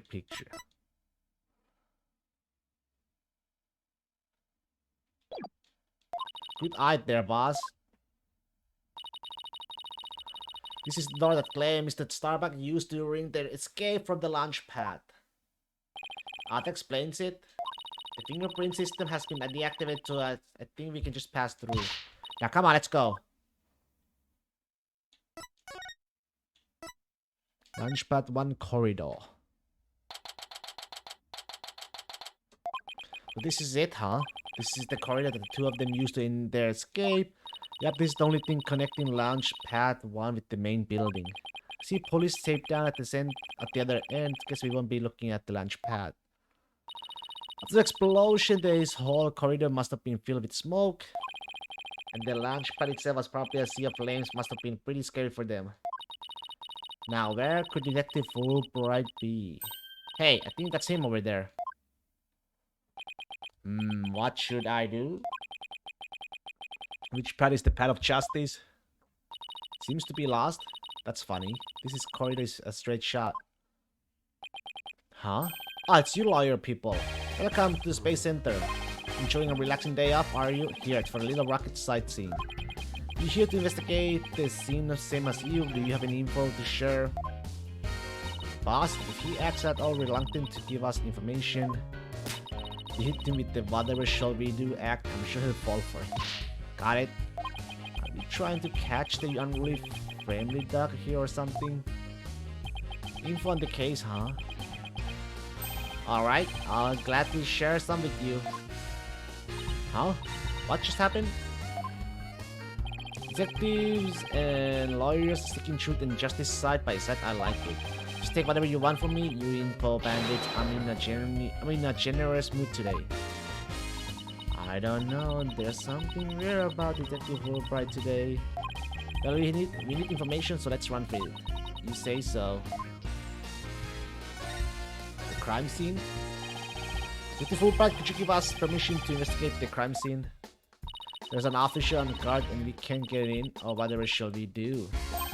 That's an easy one. I'll let them know over there to let you in. Investigate to your heart's content. Take a week if you need it. A month even. Shall I have some snacks delivered? One of my men gives a mean neck rub. No, that's okay, but thanks. Definitely not the Fulbright I know. Detective Fulbright is acting sickeningly sweet. It's kinda gross actually. Do you think he hit his head or something? Who knows? Whatever the case, it's making our lives way easier. What happened exactly? You were here and at the Space Center at the time of the incident, weren't you, Detective? That's right. I was here on a security assignment. Police are required to secure rocket launches now. I didn't know that. Yes. Well, you know us. To serve and protect. The explosions occurred while I was here on duty, so I started leading the evacuation. It's leaving out a lot of details, but okay. Could you tell us more about what happened? Of course, a bomb went off on the second floor of the main building. Right after that, the one over in Lunch Pad 1 also blew sky high. So I immediately instructed with the visitors and the employees to evacuate to a shelter. Shelter? That's right, there's an evacuation shelter in the basement of the Space Center. It's there for accidents and emergencies and the like. So where were you when the first bomb went off? I was on duty on the 4th floor. It was quite the madhouse, I tell you. The elevator wasn't working on account of the explosion. And the stairs are on the 2nd floor were destroyed, so we couldn't go that way. Was it impossible to get down to his basement shelter? No, we lowered an emergency ladder from a 4th floor window and escaped that way. It was a falling ladder, so it wasn't very stable, but at least it reached the ground. After I secured the ladder, I left to take another look around for any other survivors. Once everyone else got out safely, I made my way down to and headed to a shelter. Wow, what an ordeal. But climbing down an emergency ladder kinda sounds fun. Thank you for your answers, Detective. They were very helpful. Just a moment, I have some more information to share with you. But don't tell Prosecutor Blackquill, okay? Wow, and a Prosecutor Blackquill usually has you on a short leash too. Well, never mind that. I thought you should know that there was a witness. The witness? Could you tell us more about this witness? Sure thing, the witness was a Space Center employee who was on the 4th floor. While she was climbing down, she looked through a window into the 3rd floor lounge. So she was looking into the crime scene from the outside. That's right. It was just a matter of chance that she saw something important. Not that I know what she saw exactly yet though. You don't? But that's the most important thing of all. Don't you worry, I'll get around to interviewing her soon enough. She should still be somewhere here in the Space Center. You might even run into her. A 4th floor employee, huh? Alright. Thanks for the info, Detective Fulbright. Gee, you sure are being cooperative, Detective. A little too cooperative, even. Yes, well, actually, something you can't talk about? Yes, something like that. Anyway, never mind. Don't worry about me. Well, I'll be on my way now.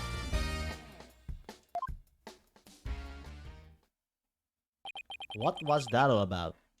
Something is definitely going on. I'm going to get it out of him the next time I see him. Okay. I'm not sure he'll talk about it though. Well, we have a permission to help investigate now. Let's head back to the boarding lounge. You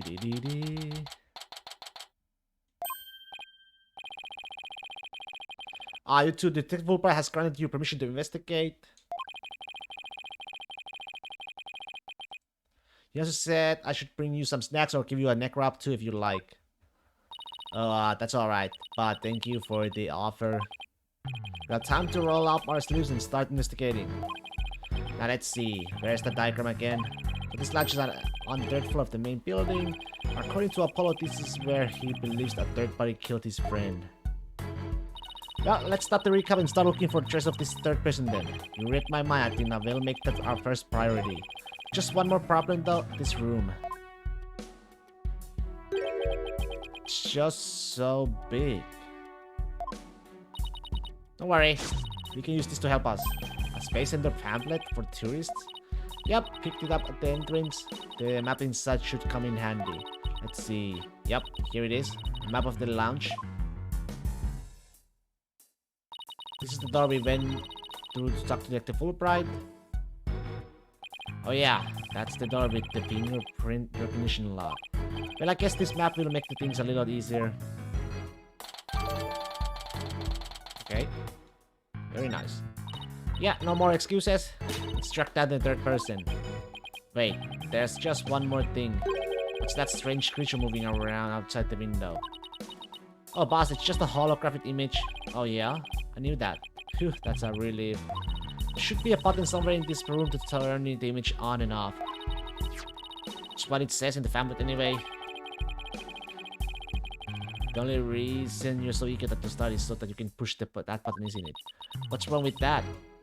Just look for the button while we're looking for clues. Alright, fine. Let's get investigating.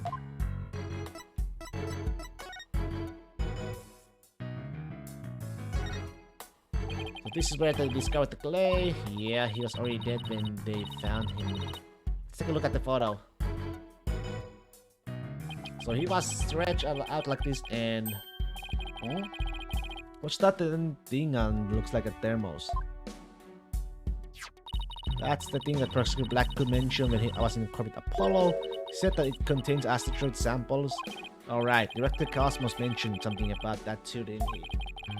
That they were brought back only 5 days ago by the Peep probe that they had one launched. Wonder what they look like. Do you think they'll let us see? Let's think about that after we have solved the case, okay? But let's do...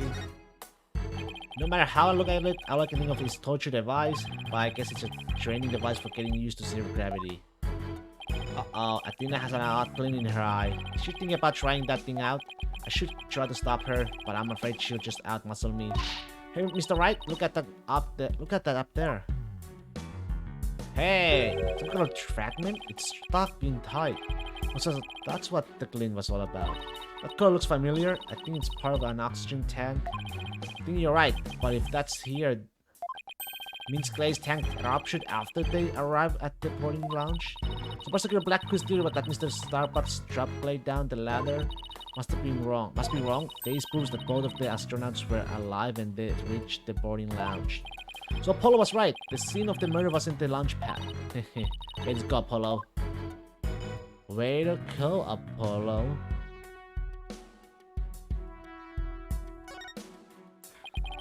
So it looks like there are 3 doors that lead in and out of this room. Well, let's check. Drum roll, please. The Space Center pamphlet. We're here at this place that says boarding lounge 1. Here are the 3 doors. Let's call them lefty, righty, and downy. People usually say west, east, and south in a case like this, you know. Details. Anyway, let's take a look at the west door. The black door with the rocket icon leads to a launch pad 1. I know because it says here on the map launch pad 1 corridor. That's where we were with the detective and it was filled with smoke after the explosion. Right, next up, the right hand side of the map, our east in your world. That's the door with the satellite dish icon to signify communication, aka the control room. Yep, it definitely says control room. Looks like it has another door on the opposite side. They communicate and exchange information with rockets and probes in the space from there. So it's the center of the space center. The space center, if you will. As everybody starts to talk like Director Cosmos after they've been here after a while. It seems that they built a new command center on the 6th floor. That's what they used for the HAT 2 mission, so this control room was empty at the time. I've always wanted to see the inside of a mission control room, and since we're here, I'd love to do that too, but it doesn't look like we'll be able to. I want to keep curious kids like you out. So the door is protected with fingerprint recognition, only the director can go through. With that much security, I'm definitely not the one they're looking to keep out, Athena. Apparently the lock is also hooked up to a backup generator in case of emergencies. Door to lock to ease and will be operated by the director. Backup power lets it function even when the power goes out. Okay, what about that last door? This lower door? Oh, excuse me, I mean south door. Leads to the elevators. This is the door we came through when we entered this room, right? Yep, and of course there was no fingerprint recognition device, so it's open to anyone. But the elevators weren't working at the time due to explosion. Well, that's about it for the third musket doors of the boarding lounge. Thanks, understanding the layout of the lounge should help us understand the case. That's why I thought we better have a good grasp of where all the doors go.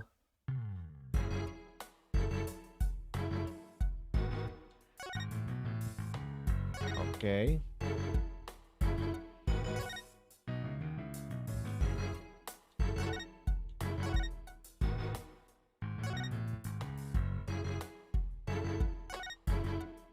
Here's another amazing piece of equipment. The kind of surface of the moon, it says.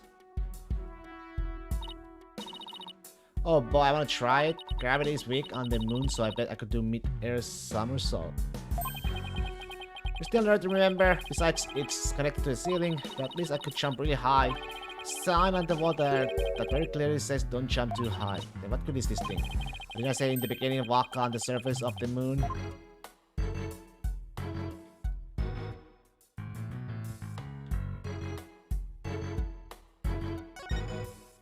What's this? A trapdoor? Let's trash chute. The cleaning robots throw the garbage out from here. Let's do the cleaning. What a futuristic world we live in. I just hope they don't revolve like they do in science fiction movies. No way, all the robots here are very nice. I actually wasn't there one in the lounge pad 1 corridor. We can go say hi to it if you want.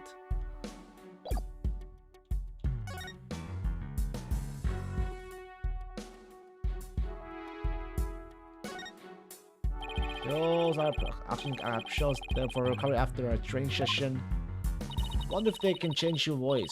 Testing 1 2 3. Huh? I didn't do anything. It's not helium, Athena. It's oxygen.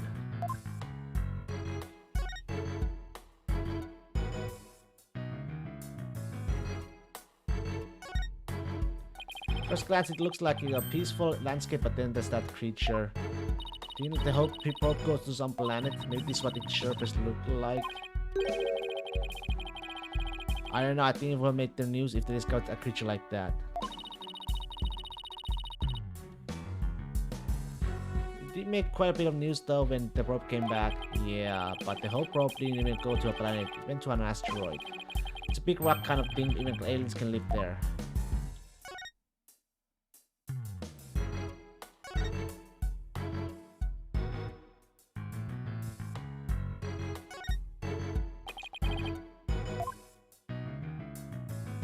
Well, I guess when you can try, not to line my hand up with the outline, don't I think that this thing is related to a case, get your prints all over that, and the next thing you know, you will be named a suspect. Wow.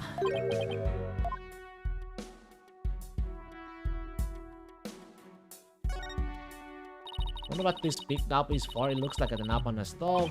It's the same shape, but I think that's where the similarities end. I mean, it's behind a glass pane. What kind of stove would require a knob screw like this?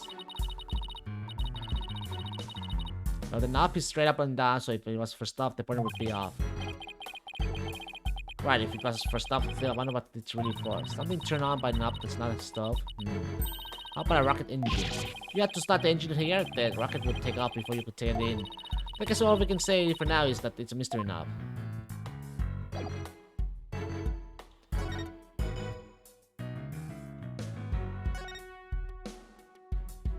There's some kind of panel with 2 buttons on it here. Just push it, that's the invariable principle of buttons. There's such things as buttons left unpushed.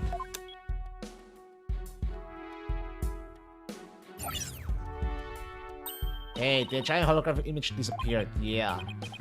though. That side of the wall seems kind of barren without it now. Still, let's see if we can find anything new with the image off. Hey.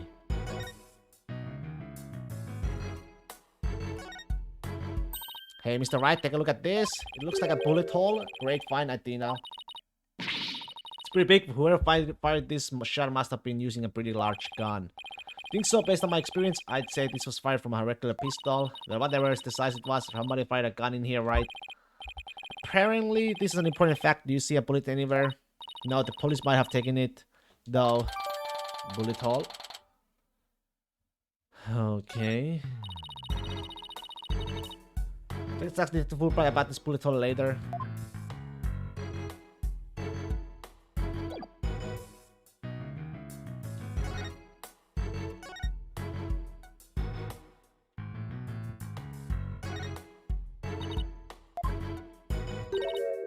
It's really nothing. Some pretty far just to put.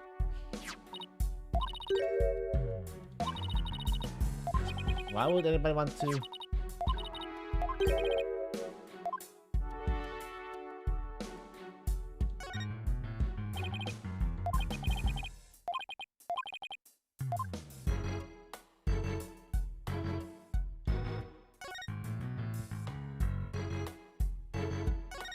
Wonder what else.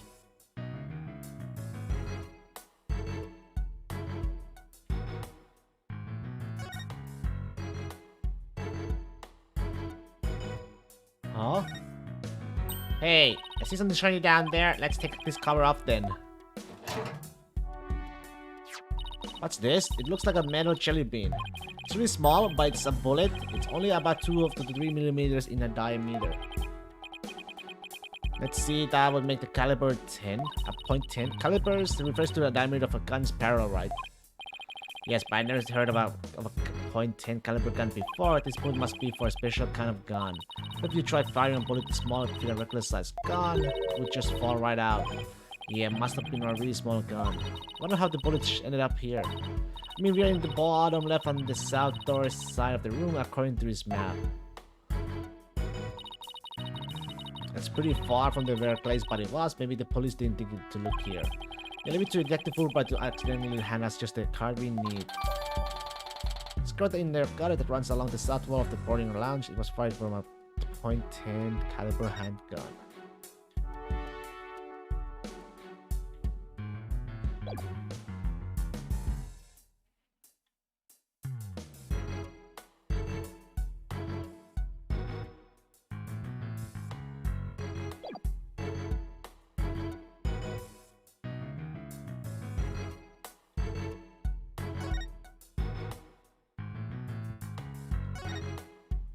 Let's see, this door is... Where's that pamphlet? Here we are, it's the door to the corridor that leads to branch path 1. We went through it earlier when we went... Yeah.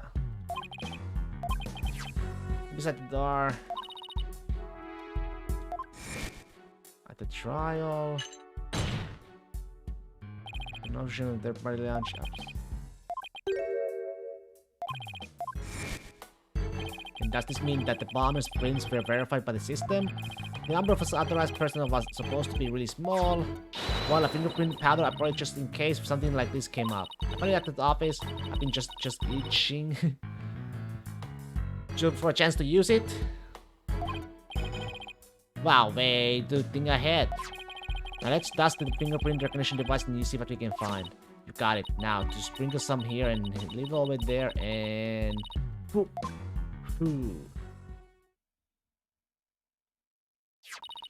Let's see what we have here. Oh, we got something. Oh, it's only a single set of prints. Oh, is that a good thing? Sure wish we could figure out whose prints these are. Although I doubt we'll be so lucky as to get the culprit prints on the first try. But I'm willing to bet that Detective Fulbright has some fingerprint data. Right, and there's the security footage of this door too. Yes, here it is. It came up in the court the other day. Wish we could see the part of the footage just after this bit. Oh, because that would be right before the murder, wouldn't it? Let's ask the detective.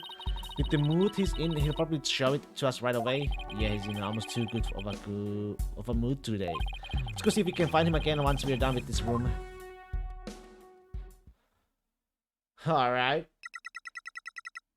Welcome to the Space Center guest. Welcome. Yikes, what in the world? My name is Panko. P-O-N-C-O, Panko. Are you sightseeing? Are you lost? Are you looking around? Choose one. I will guide you. It's a robot. I am not a robot. I am a Panko. Psychological observation and navigation companion. P-O-N-C-O, Panko. I'm glad we got that cleared up. Oh, Panko, I missed you. Huh? You know this thing, Athena? Oh, she's showed us around the last time and I came here with Apollo. Oh, you're such a good girl, Panko. That's a good girl. Oh, thank you, thank you. I'm so happy, so very happy. Well, a guy, 2 robot. That's pretty cool. My name is Phoenix Wright. Nice to meet you. I don't know you. I don't know you. Ouch, that hurt. Oh, she has to register people she meets for the first time. Please register him, Panko. Suddenly, commencing guest registration. Please tell me your name. A nickname is fine too. His name is Phoenix. A bit overly familiar, but I'll allow it. Phoenix, please let me get a quick look at your face. Oh, sure. Registering. Facial registration sequence complete. We are now officially friends. Nice to meet you, Phoenix. Huh? This robot is pretty cute. You made a friend, boss. Isn't it great? Phoenix, Athena, allow me to guide you right this way. Oh, goody. Let's go, boss. Go where? Cosmos Space Center Space Museum?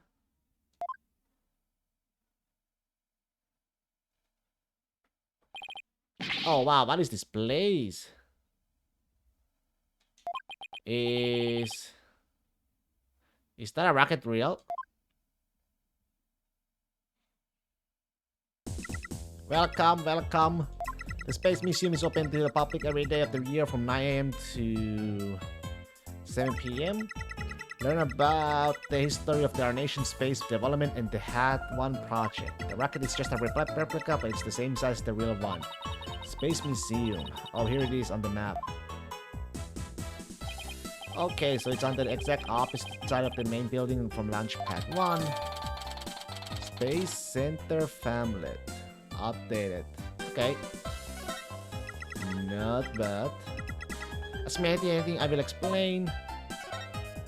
The HAT-1. This is quite the place. I can't believe we get to see a rocket this close up.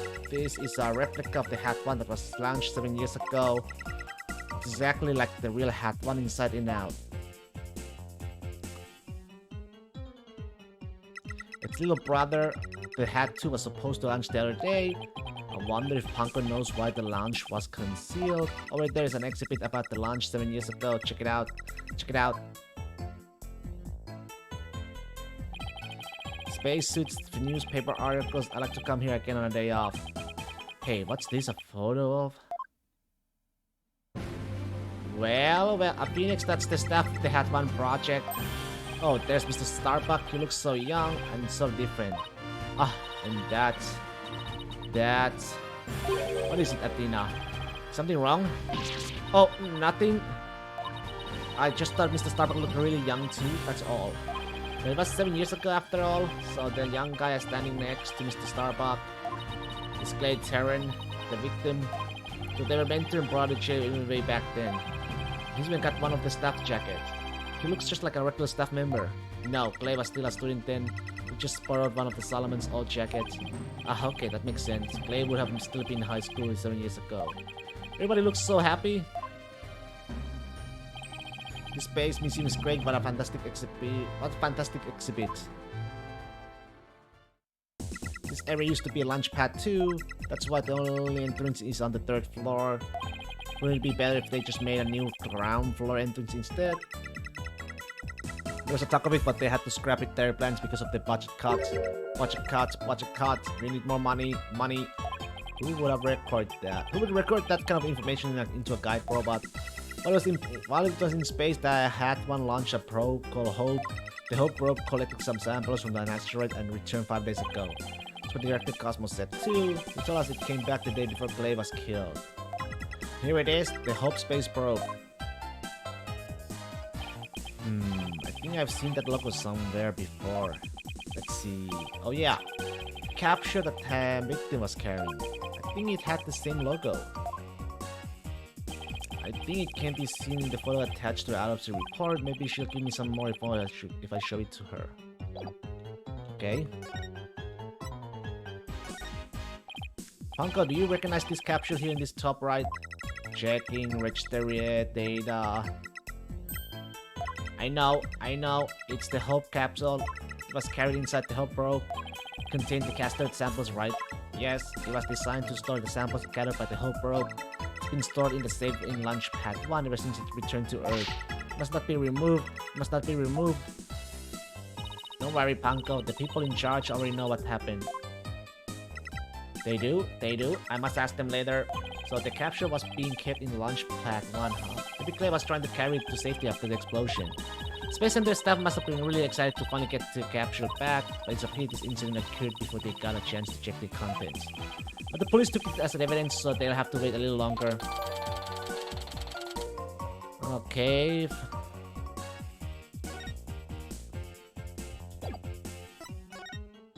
Launch pad layout. The way to Space Center launch pad is set up is really cool. Would you like me to tell you about it, would you? The setup of a launch pad. Go gentle on my spiky haired mind. I want to know. Phoenix wants to know too. Great, now Athena's got a case of Panko ETs. Hooray! I will tell you then. The rocket is built right inside the launch pad structure. When the rocket is complete, it's moved along with the launch pad over the rails. Oh. And brought into position at the launch site. Isn't it cool? Isn't it? We used to have a big budget, so that's how we could build it all. It's very cool at grand setup suits on important places like the Space Center. I guess everyone is hoping for a bigger budget next year, myself included. I'm guessing the whole thing is operated from the control room, huh? That is this, but it can also be operated from the new command center too. Either way, the safety lock in the boarding lounge has to first be disengaged. Just before a big move like that can be carried out, there are all kinds of procedures. I would love to see the launch pad being moved. When's the next one is scheduled for? Searching data. All the future plans have been put on hold because of the bombing and the murder, I bet. Which is perfectly understandable. Well, when was the last time it was moved? Searching data. I'm sorry. That answer isn't in my answer database. Is it Panko can only be answered certain questions? Well, we still learned a lot about the Space Museum. Thank you, Panko. You explained everything very well. I have to explain. Thank you for listening. Thank you. You two are like old friends. It's hard to believe you just met recently.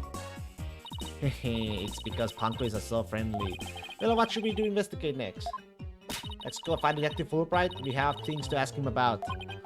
Let's see the security footage and the fingerprint data. Was it? Okay, then let's go back to the launch pad 1 corridor. Hi, Panko. See you later. Come again. And don't forget to visit the gift shop. Poor Panko. What a Dickensian life we are all forced to lead. Launchpad 1 corridor.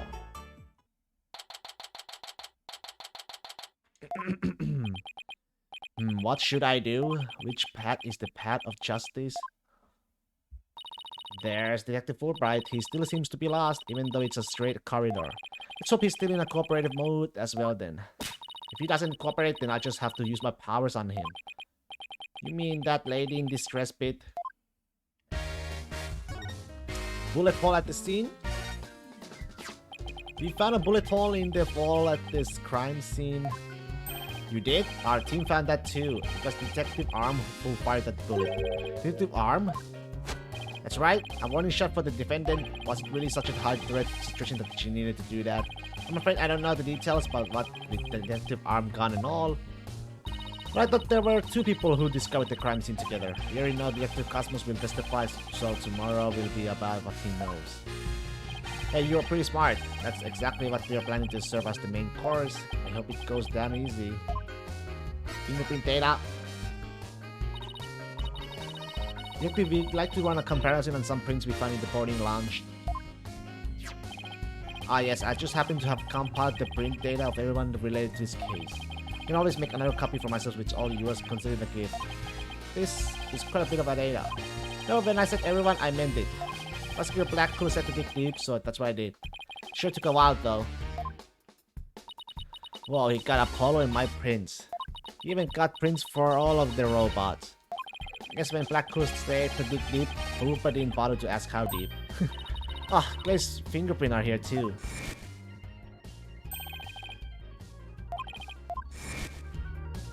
I still can't believe you took off his glove to get his fingerprints. Yeah, well, you can't blame me for thinking they're important in this case. There are a lot of doors that require fingerprints verification in this lounge. In the lounge? So depending on whose prints we find, we can completely change the die for both sides. Makes sense? After all, the culprit's prints did get them past the fingerprint lock somehow. Oh, and take this picture, it may come in handy. Isn't this just a photo of the lounge pad 1 door? Yep, but Prosecutor Blackwood seemed really interested in it for some reason. Huh? What's so important about this door? It's me, but boy could you see the gears in his head going hyperdrive for it. Sounds like this is going to be a major point of contention tomorrow. Hey, don't forget about the print comparison, boss. Right. Get the full right. You can run the test for us right now. You just leave it to me and justice we trust.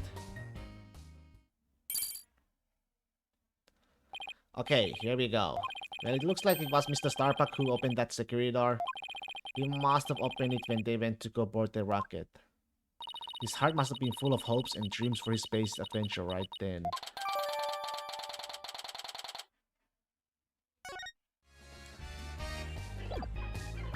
Okay, what is the difference?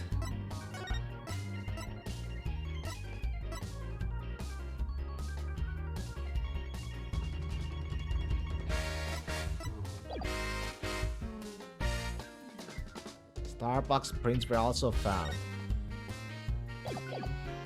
Interesting. Detective, about the security footage that was taken by the boarding lounge 1 camera. Oh, the footage! Go ahead and ask me anything you like to about it. Is there any way I could see a little more of the part just after this? Easy as pie, I'd be glad to show you. Here we go.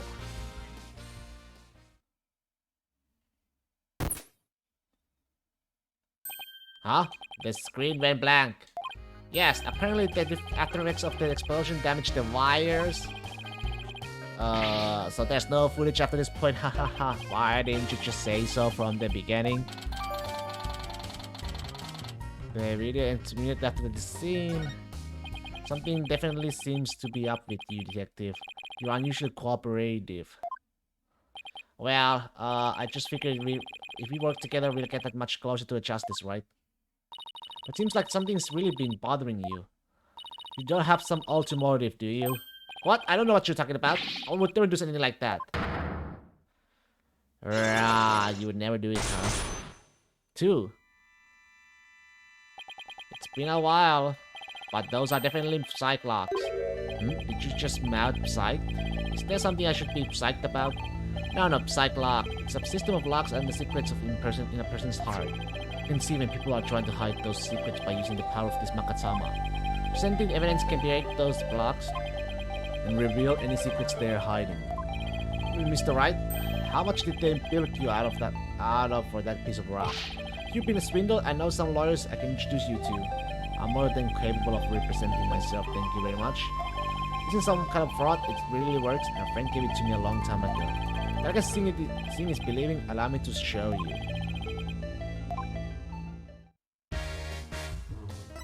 Take that!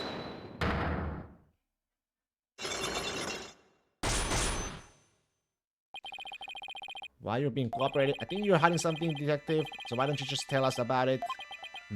What to do? Which path is the path of justice? If the Fulbright is really in agony, I bet this is the issue he's so torn up over. Justice? I really understand what's been bothering you, Detective. I truly do. Something happened that goes against your principle, is that right? No, I don't know what you're talking about. Until the explosions occurred, everything was just fine. Is that a fact? Yep, peaceful as peaceful can be. Everyone whistling and happy doing as they did their job. You never saw a more relaxed guard detail for a routine rocket launch. I don't think the guard detail was as relaxed as you claim as long as this exists. Where is it? Take that! Before the explosion, what was supposed to happen here was a rocket launch, and yet security was so tight they even brought in a special task force. I'd hardly describe that as a relaxed guard detail.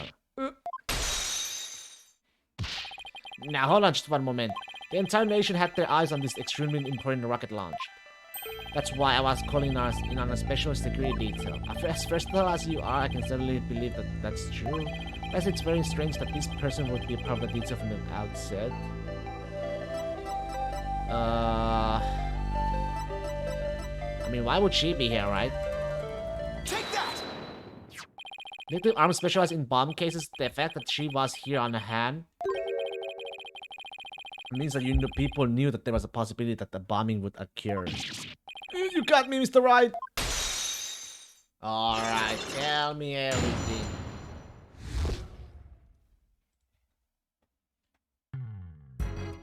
What you can say? Alright, I concede. You win. It's just as you say.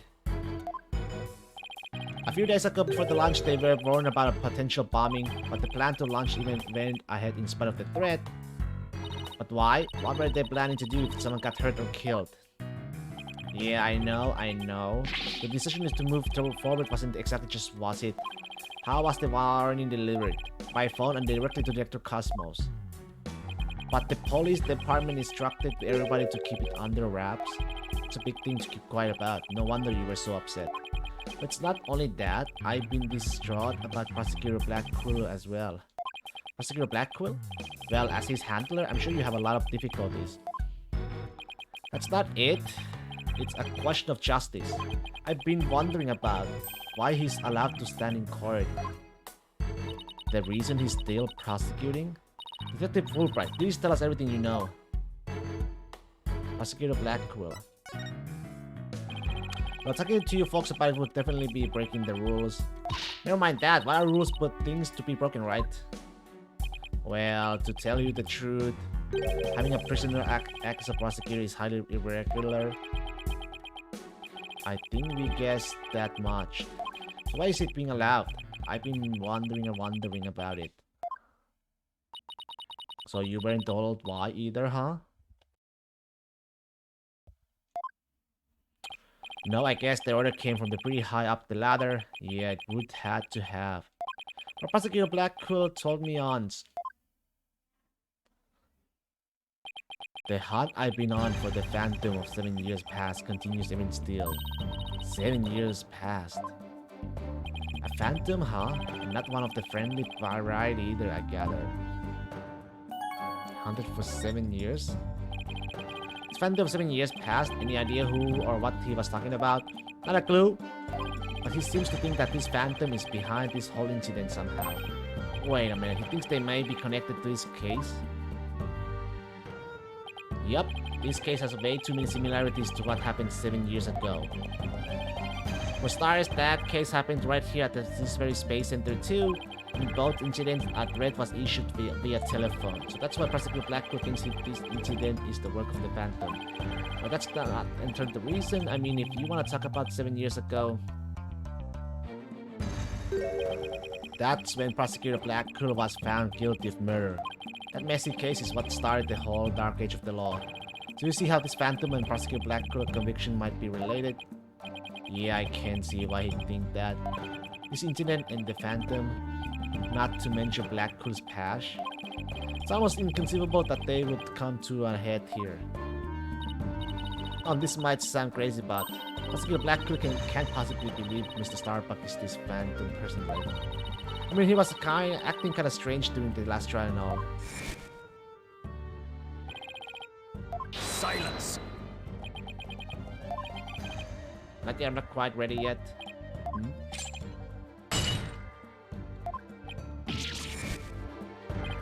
No, I doubt he thinks Mr. Starbuck is his phantom. But I do get the feeling that he thinks the defendant has ties to them, which is why he's acting so impatient. He's got a personal grudge against Mr. Starbuck. And that's not real justice. I always trusted in Prosecutor Black Crew's judgment until now. This time, I'm just so overwrought about it all. He's lost his ability to think rationally. I'm afraid it might lead to a false conviction. I've never seen Detective Fulbright so tormented. This must be why he's been so cooperative.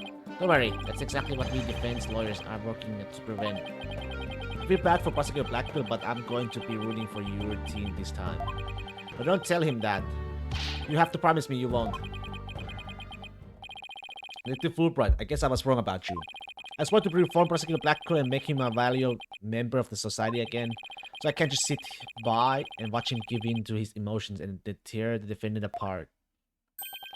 You are the only ones who can stop him in court. You really care and want what's best for Prosecutor Blackpool, don't you, Detective? Leave the courtroom to us. It's not like we want a guilty verdict either. I was hoping you would say that. I'm really grateful to the two of you. To show my thanks, I'll give you another bit of information. It's about the eyewitness. I saw her hanging around the Space Center entrance a little while ago. Really? Let's go find her, Mr. Wright. Thanks, you two. I feel a lot better now that I've been able to get that off my chest. I'm going to work extra hard to find that perfect piece of evidence for you. In Justice We Trust on 3, 1, 2, 3. In Justice We Trust. Okay, later. Later. There he goes. Wait, were we supposed to say in Justice We Trust back there too? Let's go see that witness now. Alright, the Space Center entrance it is.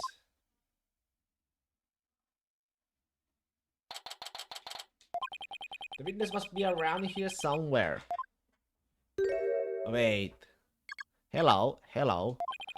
Don't tell me the witness is a robot. Hello, come over here. Hello, hello. Are you sightseeing? Are you lost? Are you... I am Glanko. Shall I guide you? Guide you? I don't know why, but this robot is kind of freaking me out. Hey, you're not supposed to be wandering around. Again. I had it with you, hunk of junk. Yeah. I'm outside. Am I wandering? When did that happen? Okay, welcome back, hunk of junk. You don't know how close you came. If you didn't snap out of it, I was going to put you on the curb on trash day. Nothing works better than a 42.5-degree carrot chop. It's pretty specific. Excuse me, but are you the one who witnessed the murder? Oh, I'm Phoenix Wright, the lead attorney for this case. How do you do? Big shot lawyers, huh? I'm Aura Blackwell. Aura Blackwell! I'm a researcher developing robots here at the Cosmos Space Center. Blackwell? Could she be? And this good-for-nothing robot is named Hunk of Chunk. My name isn't Hunk of Chunk. My name is Blanco. That's me, Miss Aura. Quit complaining. Your model number is Panko 2. Yeah, but Miss Aura, everyone calls me Blanco. Quit your squawking already. No, what are you doing? No, don't.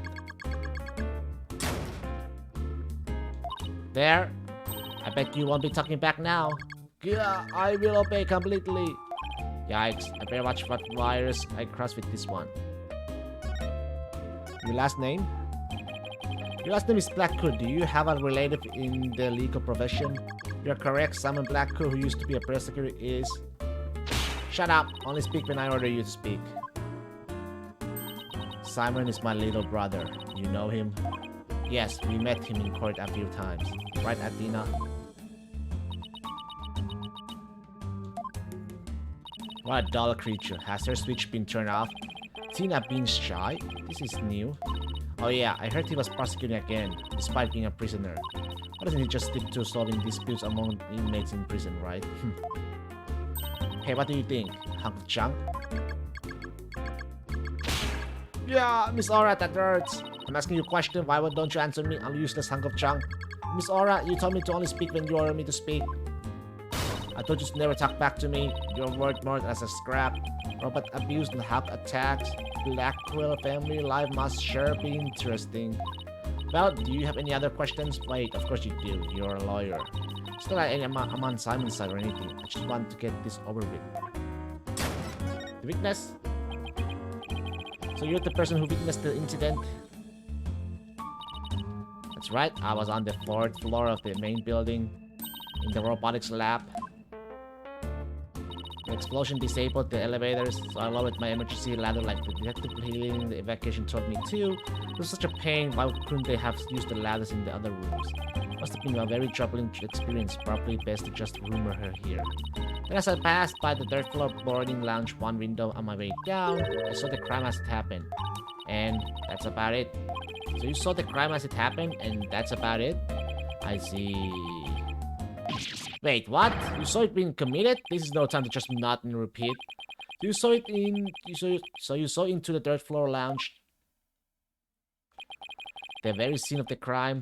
That's right. There's a small window on the right-hand side of the room. I looked through that from the outside. The room was pitch black, but I saw a shady figure holding a lighter in their left hand. A knife in their right. That must have been the culprit. Did you see who that person was? Of course not. The power was out on that floor, then there was only on that tiny window. I see. But you did witness the moment of the murder. Yes, I saw the figure with the lighter raise their knife, and it happened at precisely 10 a.m. Did you witness anything else? Did the killer have any distinguishing features? I already told you, it was pitch black in there, although I noticed that the lighter the person had in their left hand had a pretty ornament on it. It looked like a planet. It was blue, like a little Earth emblem. They had a good taste in knickknacks anyway. An Earth emblem on the lighter? I better remember that. Earth emblem on the right, okay. Thank you for your statement. Will definitely prove Mr. Starbucks. In a sense with it. Yeah, I won't hold my breath. Pardon me? Oh, did I hurt your feelings? Sorry. I just detest lawyers. That's all. What don't you like about lawyers? It's just an instinctive dislike. But don't feel bad. I hate prosecutors even more. That didn't make me feel any better, actually. Why you hate lawyers? Why do you hate lawyers so much? Little thing from my past. The whole legal system is meaningless in the first place. I certainly don't agree. I mean, people are imperfect. They lie, they're influenced by silly emotions. You can't expect such imperfect creatures to uphold a reasonable system of law. I like robots much better, even sad sacks like this one. Hey, you looked alive there.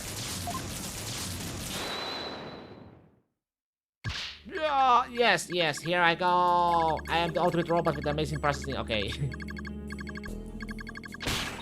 Alright, that's enough out of you. You're getting a little too carried away. Gah. Huh? What was I doing? Yep, I like robots much better. At least you can make them any way you want them. Like humans with their petty emotions and constant worries. How can you say such a thing? Feeling emotions, worrying about the things we care about, that's what makes us human. Well, the girl finally talks and she starts with a speech. That's what makes us humans? You mean getting angry and snorting like that? Rational thought, that's what separates humans from animals. Fortunately, your reasoning capabilities are more akin to that of a clever little monkey. But that's nothing to be ashamed of. It must be nice to have such a simple mind. Can I punch your boss? Get a hold of yourself, Athena. Humans suddenly are absurd. I said you were clever, didn't I? Poor thing. Tell me, with people like you in charge, how can I possibly trust the legal system, So she distrusts not only lawyers and prosecutors, but the whole legal system?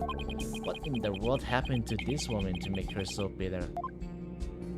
If somebody important to me was killed, I would never wish to see their killer brought to a trial, because I'd much rather kill them myself. You can't be serious.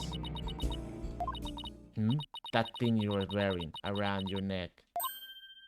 Oh, this? Around Athena's neck? Does she mean widget?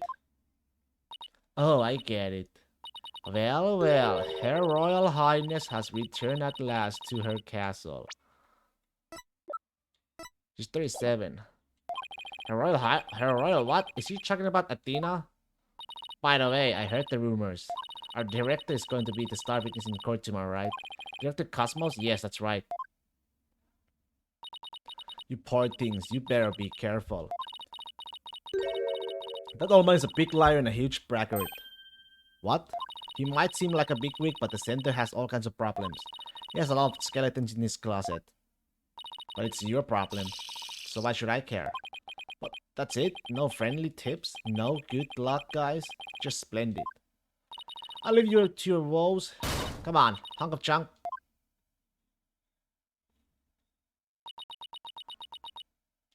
It's sad to me that she doesn't believe in our legal system anymore. She must have had a very bad experience to make her feel that way. Are you alright, Athena? You seem very down. I just can't believe she said all those things. Wow, she's really upset. Has she been trying not to let it show all this time? Well, I guess it's not all that surprising. You heard about fabricated evidence and false indictments on the news all the time. You mean that whole dark age of the law nonsense? I'm so sick of her hearing about that. Well, all we can do is believe in what we are doing. Yeah. You're right, boss. I agree. Maybe it's time we went back to see Mr. Starbuck. Good idea. We should tell him about the bullet and Miss Blackwood's statement. Alright then. So next up, the detention center.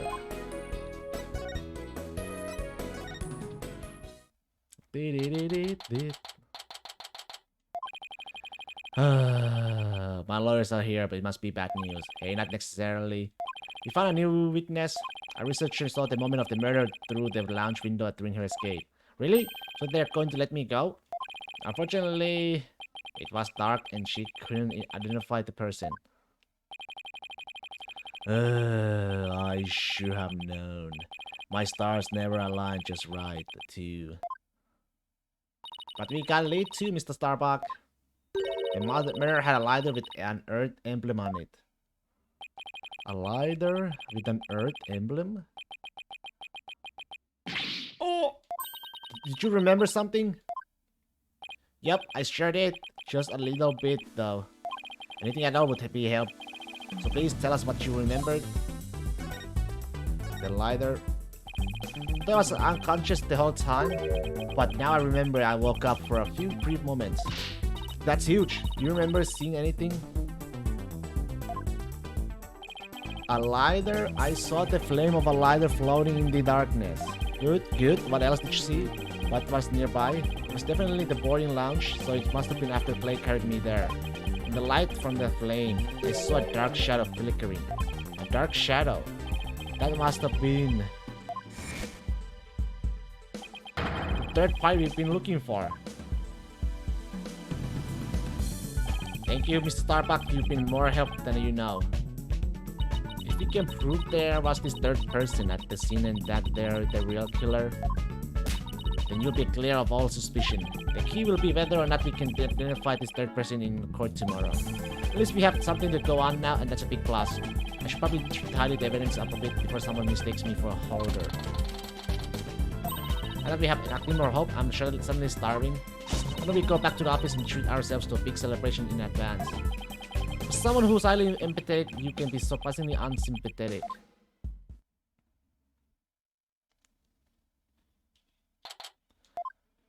So you found your strategy for tomorrow's trial, huh? Good for you, Daddy.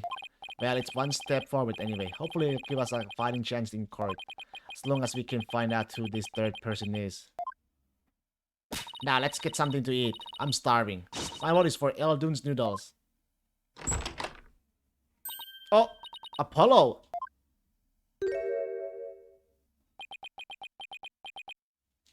What are you doing here? I didn't think the clinic was ready to release you yet. My wounds are fine.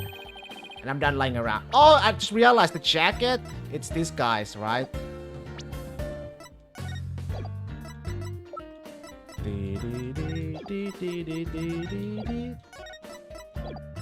I don't have a picture of the... But it's... Yeah, I get... It's this guy's probably jacket. My wounds are fine and I'm not lying around. Apollo, you're supposed to be in bed. Leave the case to us. We'll take it from here. Thanks, but that's not an option. Not for me. Apollo. Your injuries? You shouldn't underestimate your injuries, Apollo, and I don't want you to overdoing it. I'm fine. I'm not in pain anymore. Besides, they just gave me an IV at the clinic. An IV isn't a cure-all, mommy man. Anyway, just tell me how the case is going. Have you guys made any progress? A suspicious figure was spotted at the scene. You think they must be the real killer? Suspicious figure, huh? Right. I thought you'd be happier than that. Oh, don't get me wrong. I am happy. And I fully intend to see Clay's murderer apprehended. Absolutely nothing will get in the way of that. Clay was your best friend, right, Apollo? That's right. Best friend since junior high? Sounds like me and Junie. So what was Clay like? Well, he was full of compassion and energy, and he had a really loud voice.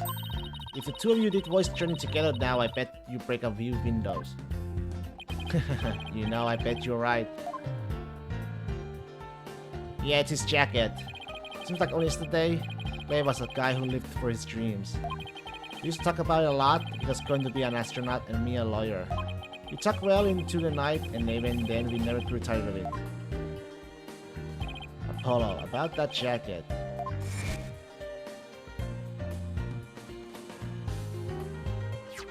Oh, it's Clay's. I knew it. It's a special jacket that was only issued to members of the Hat Project. He was finally able to get one of his own once he was selected for the Hat 2 mission. He always looked so proud wearing it. But just when his dream was finally coming true. I still can't believe it. Damn it, it's not fair!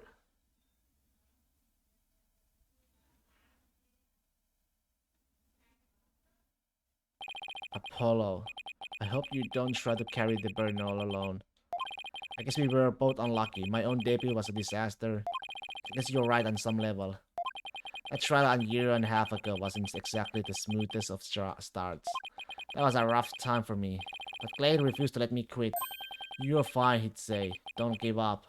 He was right during his sick screening exams too. I couldn't have become a full-fledged lawyer without him. That you're fine of his. That's why I'm still standing here today. You're fine, huh? You're fine and I'm fine were like your catchphrases, weren't they? Something like that. Sure brings back memories. When we were in junior high, Clay's mom passed away in an accident. But he wouldn't show his sadness to anyone. One night, I found him crying all alone in the school courtyard. Mom, get away, Apollo. Don't come over here. Clay, listen to me. I don't have a mother either. Huh? I always think everybody else has a mom. Why am I the only one? But you know, when I start to feel that way, I yell at the top of my lungs. I holler, I'm fine, and then you know what? I start to feel like maybe I really will be fine. Apollo Justice is fine. Okay, Clay? Now it's your turn. Okay. Clay Terran is fine. There you go. Now we're both fine. We're fine. We're fine. What are you laughing about? See? You're fine. You laughed first. I'm fine. You're fine. We're both fine.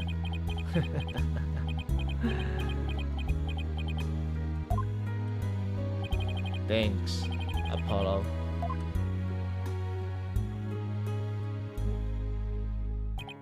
When you say it out loud, it really starts to feel real. And as long as you don't give up, you can keep on fighting. That's what we believed. As long as you don't give up. Wasn't there somebody else who said something similar?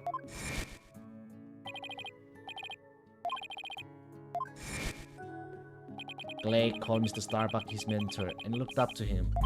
Wonder if I can be a good role model for my staff like Mr. Starbuck. Sorry, Mr. Wright, but I'll be taking a leave of absence. What? Wait, what do you mean by leave? You're really serious. Can you at least give me a reason why? When I put Clay's jacket on, I swore to him that I would catch his killer myself. Well, that's our goal too. I agree with Athena. We should work together to find the truth. The truth, huh? That's a noble cause. But what if the truth you seek and the truth I seek turn out to be different? I'm not sure I follow. What are you saying, Apollo? I'm going to catch the person responsible for taking my friend's life in my own way. Take good care of Mr. Starbuck for me. Now I must be going. Goodbye. Goodbye? Did he just say goodbye? I sense a lot of seething anger and hatred coming from him. And also, suspicion. Oh, he's not walking out on us like this. I'm going to go talk some sense into him. Hold on, Athena. Apollo can believe what he wants, but I believe he's wrong. Even if we take different paths, the truth we arrive at should be the same. I think the quicker we solve this case, the better it will be for Apollo. Yeah, you're right, boss. Alright, that's enough for one day. Make sure you're ready for tomorrow's trial, okay? If he were here right now, Apollo would say, I'm fine. Everything is fine. I just hope things really do turn out fine tomorrow.